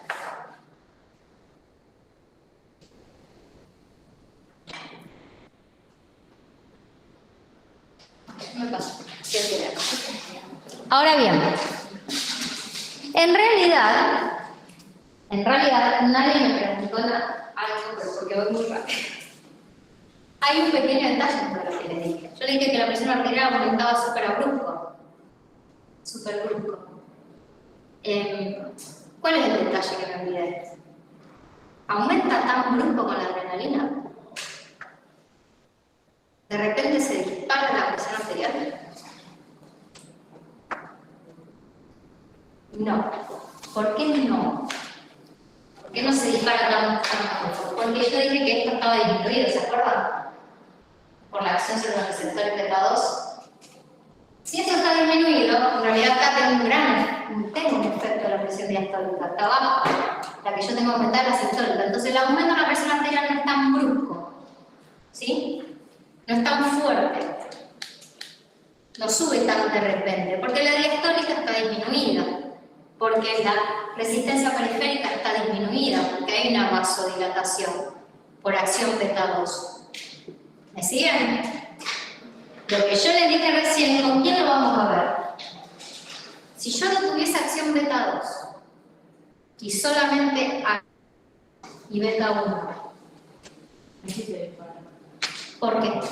Porque no hay nada abajo de la presión. Porque la resistencia periférica, ¿cómo se va a encontrar? Aumentada, porque solamente veo vasoconstricción. La resistencia periférica está aumentada, la presión diastólica aumenta, la presión sistólica aumenta, y ahí sí la presión arterial se me va a la nube. ¿Está? Y ahí sí se rápidamente los buenos receptores sensan y hay una descarga vagal para disminuir la frecuencia cardíaca. ¿Está? ¿Se entiende? Porque en el caso de la adrenalina no vería esa respuesta vagal y en este sí. Porque va a depender de cuán brusco aumente esa presión. La presión arterial media. ¿Me siguieron hasta ahí?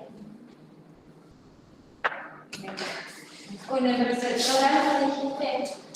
Claro, es el caso de la noradrenalina, el que desencadena la respuesta vagal. Fíjense. ¿Por qué? Porque no tiene efecto beta 2. La noradrenalina sí o sí nos va a dar aumento de la resistencia periférica por alfa 1, ¿tá? Porque aumenta la vasoconstricción. Aumento de la presión sistólica por efecto directo sobre los beta 1, en corazón. ¿Está? Entonces, en el caso de la adrenalina no hay respuesta vagal. No, porque la presión arterial puede aumentar un poco o no aumentar. ¿De qué va a depender? De cuánto influya esa disminución de la presión diastólica. ¿Sí? Eso va a ser un juego. Dependiendo de la bibliografía, dependiendo de las concentraciones, de la velocidad de administración de la adrenalina, puede observarse un aumento de la presión arterial o no. ¿Sí? En cambio, con noradrenalina lo voy a ver, sí o sí, porque tengo vasoconstricción, no hay vasodilatación.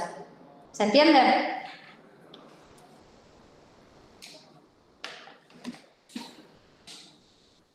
¿Y qué va a pasar con el isoproterenol? Porque es agonista beta.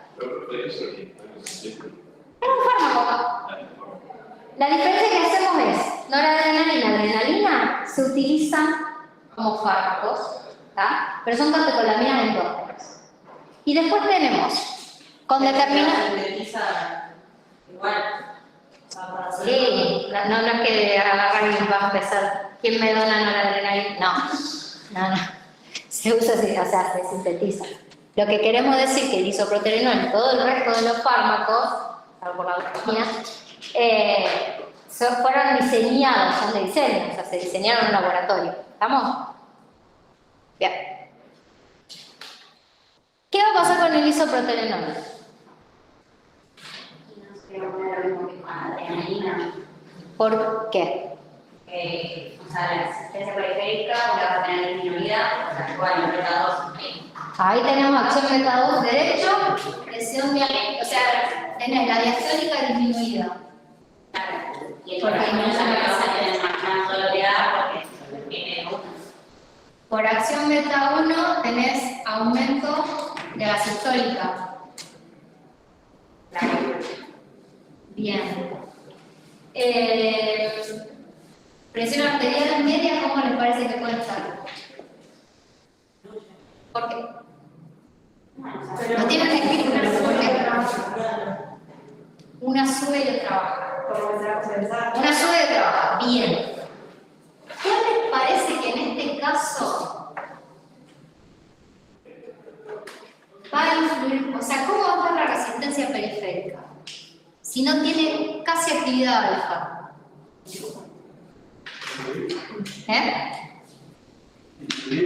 Disminuida. Disminuida, ¿está? Respecto al otro fármaco que nosotros vimos, va a estar muy disminuida, ¿está?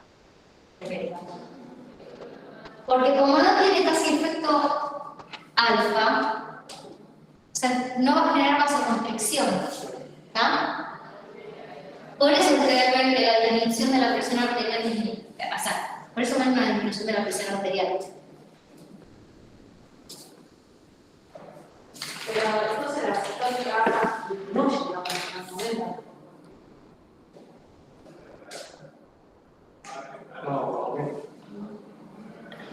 Porque la sistólica depende de la vuelta. La sistólica depende de la beta 1, ¿está? En realidad esto... Sí, es... O sea, si es por acción directa beta 1 tiene que aumentar, ¿está? Porque el gasto, fíjense, el gasto cardíaco aumenta. Pero al haber vasodilatación, el aumento... O sea, lo que se observa, lo que yo le puse ahí es lo que se observa. Está sin deducción, se observa disminución. O sea, la sistólica va a estar disminuida porque tenés mucha resistencia. No, la sistólica no tiene nada que ver con la resistencia periférica. Claro. Como hay vasodilatación generalizada... Disminuye la presión, pero no por la resistencia. No, es porque el efecto beta 1 Claro. es... O sea, la sistólica... No. Esperen que vamos a ir acá. No. Fíjense. Isoproterenol o isoprenalina, ¿tá? Lo tienen ahí. Este gráfico lo pueden encontrar en Goodman o en Rank. La diferencia entre el gráfico de Goodman y Rank está en la adrenalina, porque en Goodman les da una dosis lenta, o sea, baja, entonces uno puede ver acción de adrenalina sobre los receptores beta, sobre todo, en cambio acá da una dosis un poco más alta, ¿tá? Pero al análisis es lo mismo. Isoprenalina. Esto es resistencia periférica, lo que decíamos recién. O isoproterenol, disminuye un montón. ¿Está? Presión arterial, fíjense. En el gráfico este y a las dosis que se dio, esta de arriba es la sistólica, esta línea de abajo es la diastólica y esta en puntos es la media. Fíjense que en este gráfico, que deriva de una situación práctica, o sea, donde se hizo el experimento, la presión sistólica aumenta un poquito, ¿está? ¿Sí? ¿Así me creen que aumenta la sistólica? Y ese aumento es por efecto beta 1, directo. Lo que pasa es que acá otra vez volvemos a lo que les decía antes. A veces no es tan fácil predecir lo que va a pasar solo por el mecanismo de acción del fármaco. ¿Sí? Por eso pueden encontrar en los libros que le diga, la presión arterial puede aumentar, disminuir o no variar. Y ustedes dicen, bueno, está, pero lo van a encontrar. Lo importante con el isopreterenol es que está tan disminuida la resistencia periférica que hay una disminución muy importante de la presión diastólica y por eso hay una disminución importante acá, ¿está? En la presión arterial media. Entonces, yo les pregunto, si la disminución de la presión arterial media es tan importante, ¿qué va a pasar?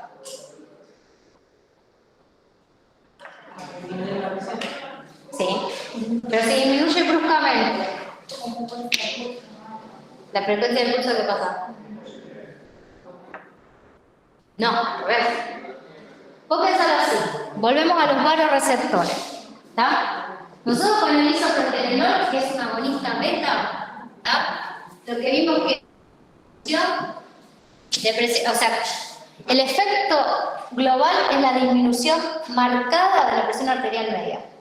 Yo les dije que la presión arterial media era la que se censaba para ver si tenía que haber una respuesta, para mantener la homeostasis, ¿está? Si esto disminuyó tanto, ¿puede que se desencadene una respuesta?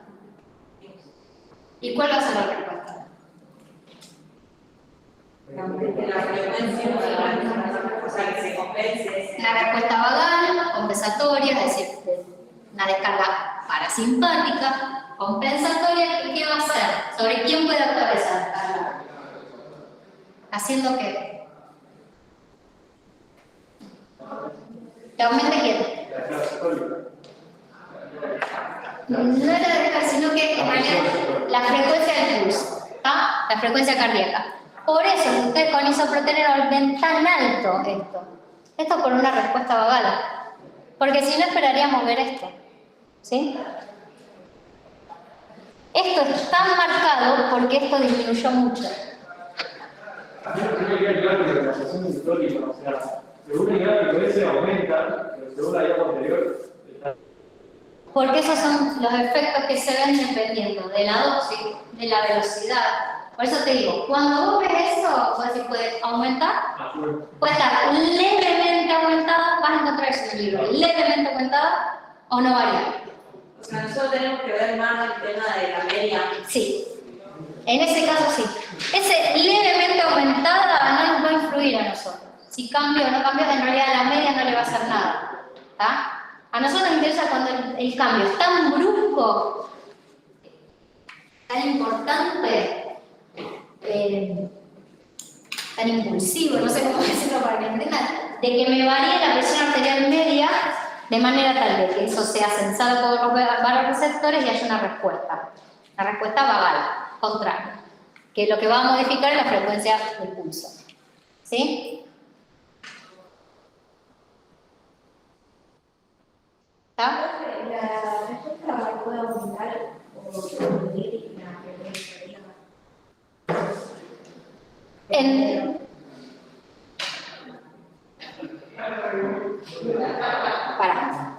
Para porque es buena pregunta, entonces algo les dije mal.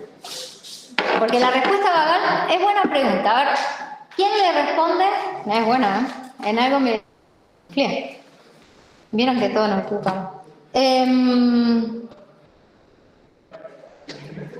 La respuesta vagal es de quién. Yo les dije de quién es la respuesta vagal. El parasimpático. ¿Puedo aumentar y disminuir la frecuencia? No. Entonces se lo dije mal. ¿Estamos? Lo dije mal. Bien ahí. Si la respuesta parasimpática solamente puede disminuir de todo, lo único que está mal es que acá hay una respuesta reflejo. Es lo único que está mal. ¿Estamos? ¿Qué respuesta sería? ¿Por qué la respuesta refleja no puede aumentar la frecuencia del pulso? Porque es una descarga parasimpática. ¿Y qué características tenía sobre el corazón la descarga parasimpática?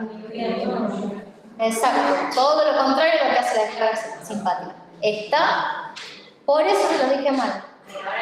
Entonces, claro, sería una respuesta simpática. La frecuencia cardíaca está aumentada por un efecto directo sobre lo que está aumentando. Está muy aumentada. ¿Está? ¿Y ¿Por qué dijiste? por el efecto directo sobre lo que está aumentando? Se lo produce simpático. Sí, sí, beta 1 es simpático, es adrenérgico. Pero, ¿es una respuesta compensatoria o se da? Es una respuesta que se ve mucho más elevada, sí, porque esto está muy disminuido. Sí. Sí.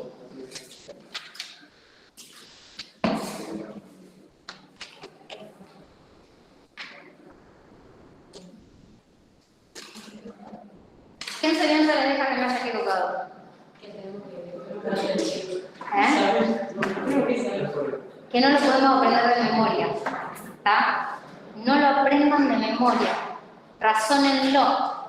Porque al instante que se te prende la lamparita de que es imposible que por una descarga del parasimpático me aumente la frecuencia cardíaca, estoy diciendo todo al revés. ¿Entienden? Entonces la memoria falla. ¿Sí? Y que todos somos humanos, como dirían a ver. Bueno, déjenlo de cantar. ¿Estamos? Déjenlo de cantar. Vengan o sea, pregúntenos. Quiero verlo. Consulten. En las mismas salas de aula lo pueden consultar. ¿Está? A ver. No es, porque ahora se van a agarrar de esto, no es que les vamos a hacer dibujar el cuadro, ni andar explicando demasiadas cosas. Necesitamos que ustedes entiendan esto para entender después. Cuando empiezan agonista selectivo alfa 1, alfa 2, efecto sobre beta 1, sobre beta 2, efecto sobre la presión arterial, antagonista, ya ahí empieza a hacerse todo un lío que si uno tiene presente cómo se va regulando el sistema, dependiendo de qué está predominando, si la acción sobre el alfa, sobre el beta, voy a poder entender los efectos, los voy a poder explicar. ¿Estamos? ¿Sí? Así que más que nada es razonar. Bueno, capaz que cuando me escuche diga que les dije 1000 cosas más. ¿Estamos hasta acá? Ya, no se me muere. Es solamente que hay que sentarlo a razonar, ¿sí? No sé. Una vez que lo razonen es más fácil. Bueno, ahora sí. Ahora vamos a hablar un poquito sobre adrenalina como fármaco, sus aplicaciones terapéuticas, sus aplicaciones farmacológicas, o sea, como sus usos terapéuticos. ¿Está? Ya vimos todo lo que hace adrenalina, ¿o no? Más todos los efectos que tiene sobre los diferentes sistemas que ya estudiamos con esos cuadritos sistema por sistema. Ahora, entonces, ¿para qué se usa? Fíjense, por sus acciones sobre beta 1 en corazón y por la relajación del músculo liso bronquial, o sea, por la acción sobre el músculo, los receptores beta 2 del músculo liso bronquial, se utiliza sobre todo en un shock anafiláctico. ¿Lo vieron en alguna película? Es la típica, ¿sí? El shock anafiláctico generalmente lo que hace es una hipotensión muy brusca, o sea, disminución de la volumen de hipotensión, o sea, es casi que no tiene fuerza para latir el corazón, más la constricción del músculo liso bronquial, ¿sí? Entonces, por eso se hace la descarga de adrenalina. Obviamente por vía parenteral, en general por vía subcutánea.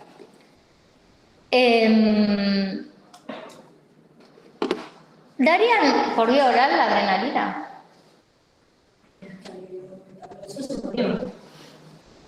No tiene aplicación por vía oral. porque se va a metabolizar por las enzimas, por la COM, por la MAO, por la MAO, sobre todo por la COM que está en hígado. ¿Tá? Bien.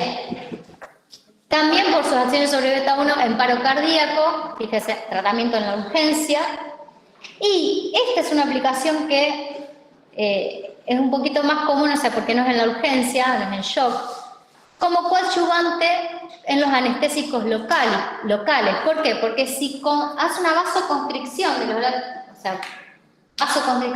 de los lechos vaculares, ¿para qué me sirve un anestésico local? Yo pongo un anestésico, pienso, no tiene que anestesiar la boca, ¿está? Para una intervención odontológica. Si yo además a esa anestesia lo combino con la adrenalina que genera vasoconstricción,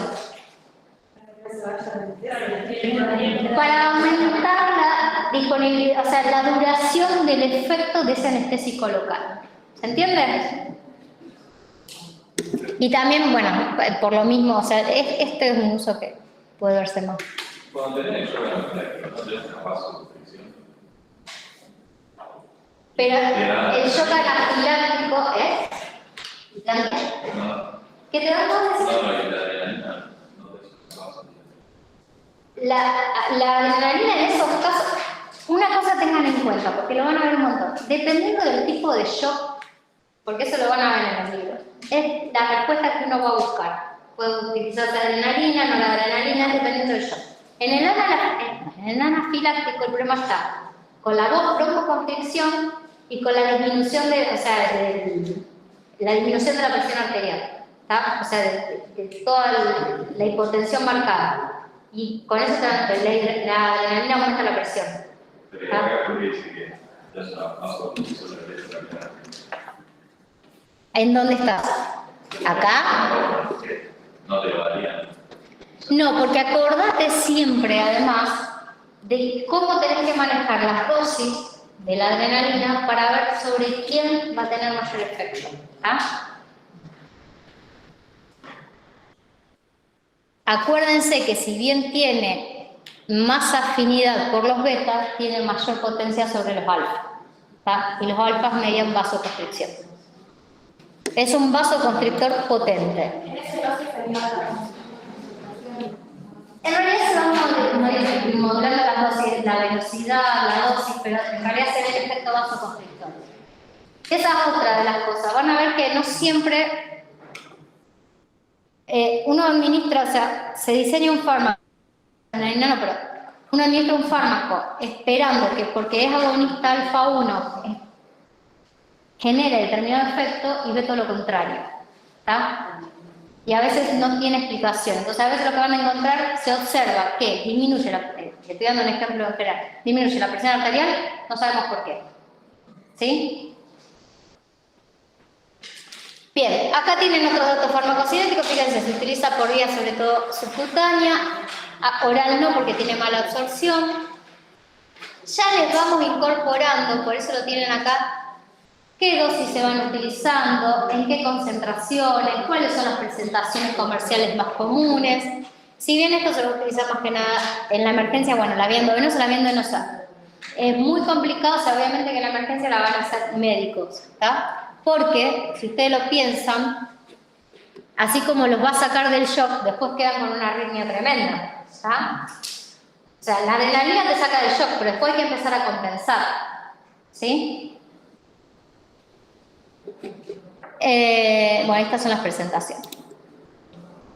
Efectos adversos, todo lo que sea a nivel del sistema nervioso central. Otra de las cosas, a nivel del sistema nervioso central, a veces se pueden explicar los efectos y uno los puede predecir y a veces no. Entonces, por lo general, en este caso, por ejemplo, inquietud, temblor, el temblor a veces se puede explicar o no, pero generalmente son todos por acción a nivel del sistema nervioso central. Palpitaciones sí por efecto beta 1, las arritmias también por efecto beta 1 en corazón, y la hemorragia, fíjense, cerebral es un efecto adverso que puede pasar si la dosis es muy alta por la elevación de la presión arterial. Porque uno de los efectos que tenemos que es, yo tengo que sacar del shock, se le hace la dosis de adrenalina, se le hace el rescate y la presión aumenta. pero de repente, ¿sí? Entonces después hay que compensar. Obviamente que son situaciones de rescate. Lo que pasa es que, claro, siempre se dan cuando en ese caso la presión está por el piso, entonces... O te morís, o te rescatan y te morís también. Pero bueno, es riesgo-beneficio, hacemos rescate. Zafás y después hay que compensarte, o bueno, no se puede hacer nada. Pero se entiende que son urgencias. ¿Tá? Los efectos adversos en esas urgencias como que quedan, después vean todo lo que puede pasar. Por eso solamente queda limitado en esas dosis, en esas vías, a las urgencias. Después sí lo pueden encontrar como coadyuvante de la anestesia, que ya son otras dosis, ¿sí? A ver, contraindicado en individuos con antagonistas betas. Antagonistas beta, ¿por qué? ¿Por qué? Un antagonista beta, ¿qué va a hacer? Si es antagonista, ¿qué va a hacer? O sea, no me va a dejar que la adrenalina se une a los receptores beta. Si la adrenalina no se une a los receptores beta, ¿y qué hace? La vasoconstricción va a ser tan grande, en la punta de la presión arterial se va a disparar otra vez, ¿está? Por eso contraindicado, fíjense ahí se los dice, hipertensión, ¿sí? Y acá estaba la respuesta, no lo hubiesen leído.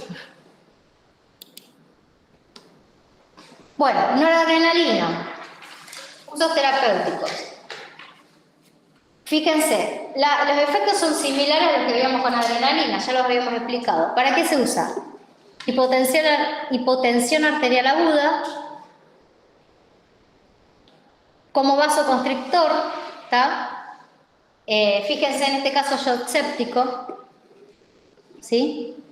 O sea, el uso es más o menos similar, ¿estamos? Otra vez no podemos administrarla por vía oral, porque es altamente metabolizada por las enzimas, y generalmente es por vía endovenosa la administración. Efectos adversos. Puede ocasionar hipertensión grave, disminución del flujo sanguíneo a órganos como riñones e intestinos. En embarazo no se administra porque tiene acción vasoconstrictora sobre los alfa-1 en útero. No, vasoconstrictora no. Constricción del músculo liso, no es vasoconstrictor, músculo liso uterino, ¿está? Por los alfa-1.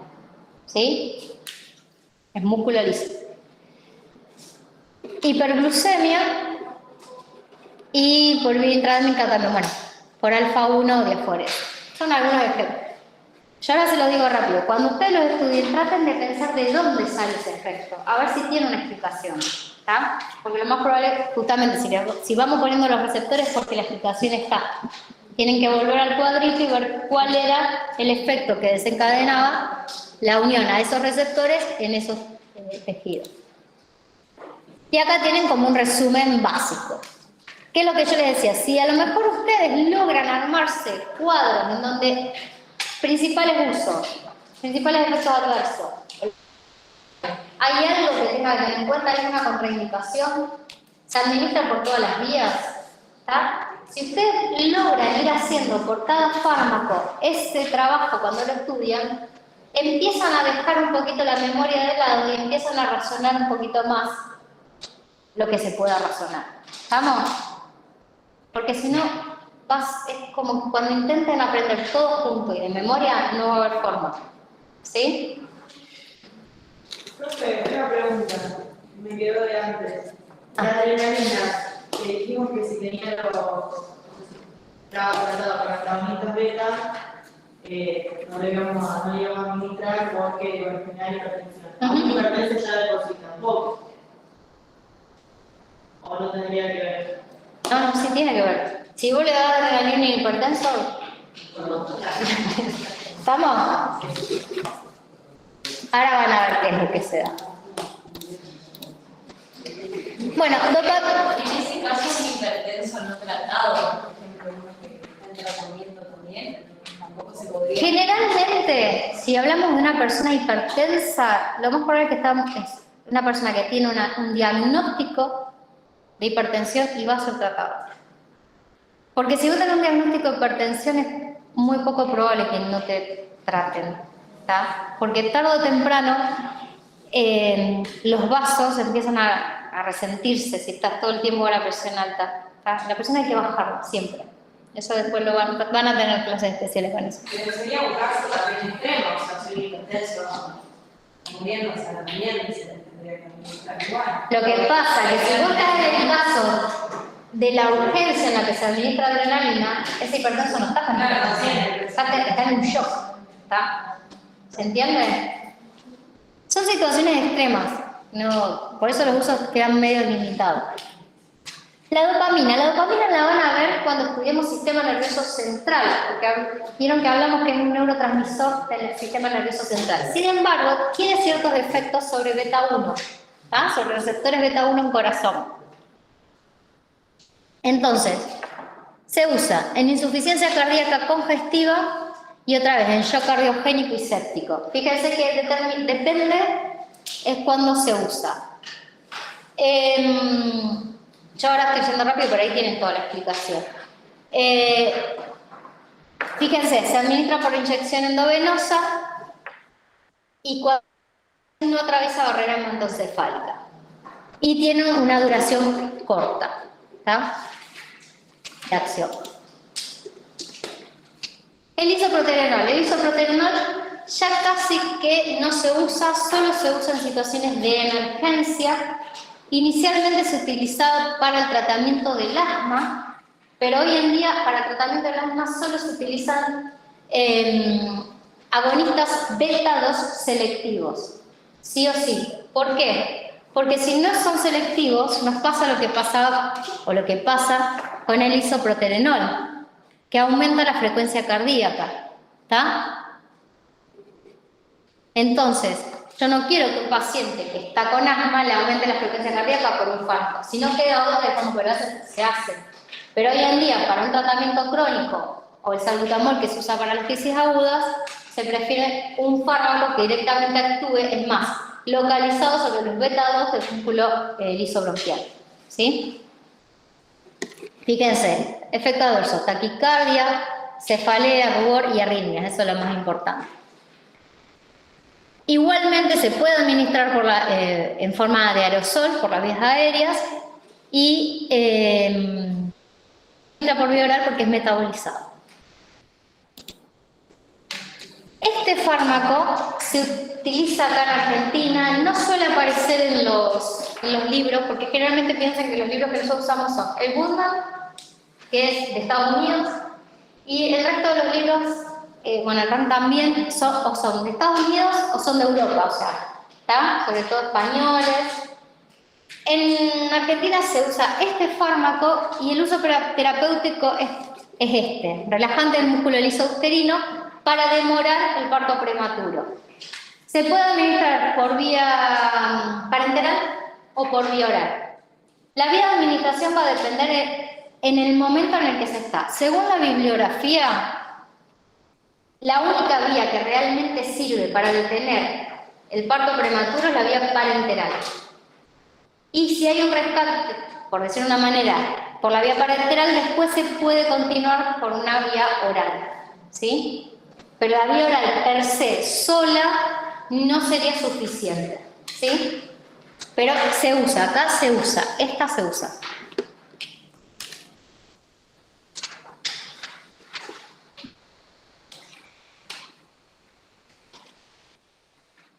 Bueno, es agonista beta no selectivo. Ahora pasamos a los agonistas beta selectivos. ¿Qué usos terapéuticos tienen?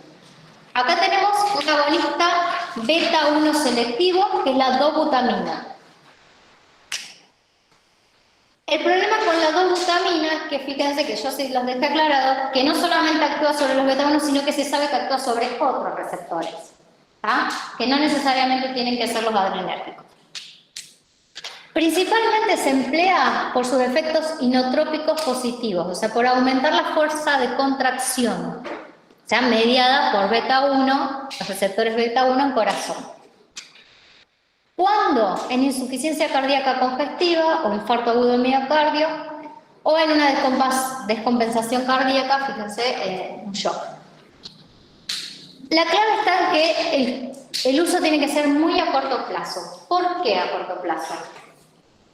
No tiene que ver con el tiempo y media, o sea, el uso a corto plazo significa lo puedes usar unos días. Porque el corazón no puede estar siempre contraído. O sea, Y no dijimos también que actúan otros receptores. Podría ser por todo eso, pero en realidad en este caso es porque no hay estudios clínicos. ¿Ah? Muchas veces, ¿por qué se los nombro? Porque muchas veces van a ver que hay fármacos que no se recomiendan usar durante más de 2 años, más de determinado tiempo, porque no se hicieron estudios clínicos que puedan asegurar la seguridad de ese fármaco. ¿Estamos? En este caso es por eso, no hay estudios clínicos a largo plazo. Se usa y se corta. ¿Está?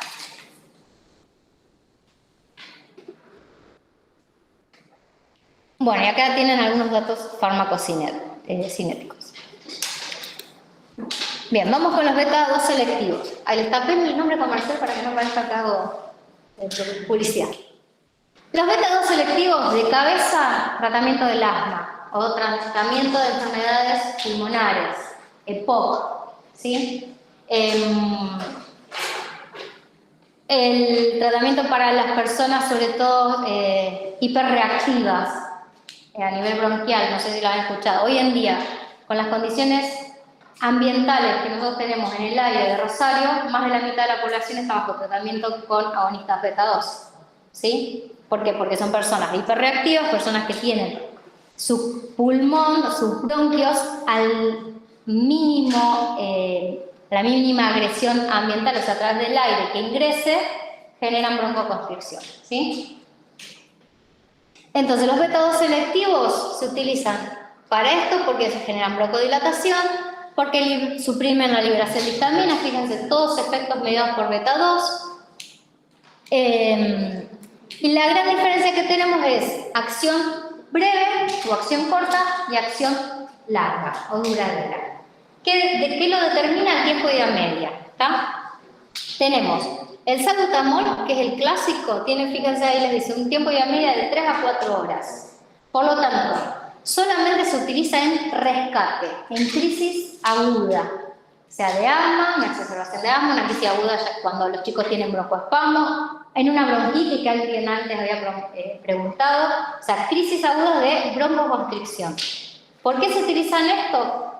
Porque lo que tienen, lo que más importa es que así como es corta, la duración es rápida.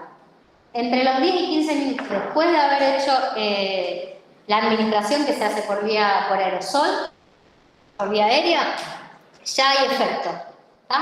Ya se observa la broncodilatación. Y otra característica de estos fármacos es que su acción queda casi completamente limitada a los bronquios, al músculo liso bronquial. Tiene muy poco efecto sistémico. Ahora bien, si llegara a haber efecto sistémico, es decir, que llegara a sangre, ahí sí pueden afectar, por ejemplo, la frecuencia cardíaca. Una pregunta, ¿por qué se dice que estos tratamientos generan como un tipo de adicción? No, los beta-2, no, adicción no. El problema con los beta-2 en el paciente asmático es que muchas veces es buscarle la causa a la enfermedad. El paciente asmático tiene una gran carga psicológica en su enfermedad, ¿está? No es la única, pero el desencadenante muchas veces es algún factor psicológico. Entonces, en estos pacientes, llevar en la cartera, en el bolso o siempre el salbutamol a mano hace que no tenga crisis agudas. Pero no es una cuestión de decir, si yo tengo una crisis, tengo mi salbutamol. Yo como mamá de un nene hiperreactivo, en el bolso el salbutamol todo el tiempo hacía que mi hijo no tenga crisis. Era por las manos. Es como que tiene una dependencia, pero a veces lo va. Es una dependencia más bien psicológica. No, porque el mecanismo de acción es distinto. Las gotas nasales no actúan por este mecanismo. Y ahí sí que es la excepción. ahí sí tenés adicción. ¿Por qué? Porque hay una regulación. ¿Se acuerdan cuando hablábamos de desensibilización, de bueno, hay un aumento de los receptores, cada vez más. Pero después hay una desensibilización. ¿Se acuerdan que habíamos hablado? Necesitas cada vez más. Porque, ¿qué pasa? Después terminan todo el tiempo congestionado. ¿Tá? Por eso generan adicción. Se cree que ese es el mecanismo. En realidad, no se logra explicar del todo el mecanismo, pero se cree que uno de los mecanismos es ese. Hay muchos médicos, ¿no? Que eso se trabaja para que lo use, yo por ejemplo, cuando iba a entrenar, me quiero usar antes de entrenar. ¿El salbutamol? ¿Mentolín? ¿El Mentolín? Sí. Este es el salbutral, que es el más barato. Yo nunca lo quise usar antes de entrenar porque me relajaba un poco y me... Porque va a depender del origen de tu enfermedad en particular. El ejercicio físico genera broncoconstricción. Si dependiendo del origen o de la patología que vos tenés, puede ser que te lo delante. Eso sí, no genera adicción, no. Y ya les digo, son fármacos muy seguros. Si ustedes lo piensan que se los dan a los bebés desde que nacen. Bronquiolitis en los bebés que pueden surgir desde a los 15 días pueden tener una bronquiolitis y les hacen el salbutamol. ¿Tá? Desde el momento que piensan en eso, es un fármaco seguro. ¿Tá? Y se utiliza en todas las edades. Incluso en el rescate les hacen cada 20 minutos los disparos, ¿tá? Durante una hora. ¿Cuál es el problema y el efecto adverso más importante que puede haber cuando uno supera las dosis? Es el efecto a nivel cardíaco, ¿sí? Esos efectos adversos que ustedes vieron. Pero tiene que llegar a efectos sistémicos. Suelen ser muy seguros. No solamente vienen los cartuchos presurizados, pueden encontrar que algunos vienen, por eso les puse este otro, este es de salmeterol, vienen en polvo, vienen unos polvos, ya también las dosis ya vienen establecidas, cada disparo es una dosis, acá cada vez que uno corre, ya lo van a aprender eso, cada uno que uno corre y hace la aspiración es una dosis, ¿está? Los de acción prolongada, salmeterol, estos no se usan en la crisis, porque tienen un tiempo para poder empezar a ejercer el efecto, ¿está? Pero la diferencia, fíjense, es que duran hasta 12 horas. Entonces, estos se utilizan en el mantenimiento crónico. Y muchas veces se emplean combinados con corticoides, por la vía inhalatoria, con algún otro fármaco. A veces se combinan con bromuro de hipertropio, ¿está? Todo va a depender de las características de la patología. ¿El hipertropio también es de acción prolongada? El hipertropio sí, no se suele usar para rescate, pero a veces fallan los beta 2, o sea, los agonistas beta 2 en determinadas condiciones fallan y no queda otra. Se utilizan otras alternativas. Pero si no, por excelencia es el salbutamol para rescate. Acá tienen otro que es el formoterol, que este tiene, bueno, justo el que les dejé acá, por ejemplo, fíjense que tienen 2 dosis, porque este está combinado con budesonida. Budesonida es un corticoide, ¿tá? También vienen en combinación con budesonida y con fluticasona, por lo general son los más comunes. Al menos los que se comercializan acá. El que tiene, la característica que tiene el formoterol, que muchas veces está descrito que se puede utilizar de rescate, porque a pesar de ser de larga duración, el inicio de la acción es muy corto también, es muy rápido. Entonces, como piensen también es feo lo que uno dice, pero en el costo de los medicamentos, ¿tá? Porque el salbutamol obviamente es el más barato, el de rescate, el salmeterol otro tanto, pero a medida que nos vamos haciendo que son más efectivos, mayor duración, va aumentando el precio. Entonces no siempre es efectivo el tratamiento porque no siempre se puede garantizar la adherencia. Bueno, y acá tienen el resumen. La terbutalina también la pueden ver, lo que pasa es que no se comercializa acá. Ya son los dos. Es un agonista beta 2 y se usa también en el tratamiento para el asma. ¿Tá? Bueno, les quedan para ver y para venir a cosas. El beta 3 selectivo tiene un uso particular, ahí lo tienen. Y los alfa 1 selectivos, que ahí es donde tienen, sobre todo la nafazolina, que es el que ese que genera uso, ¿está? Ese que genera la división que ustedes dicen. ¿Ven? Este.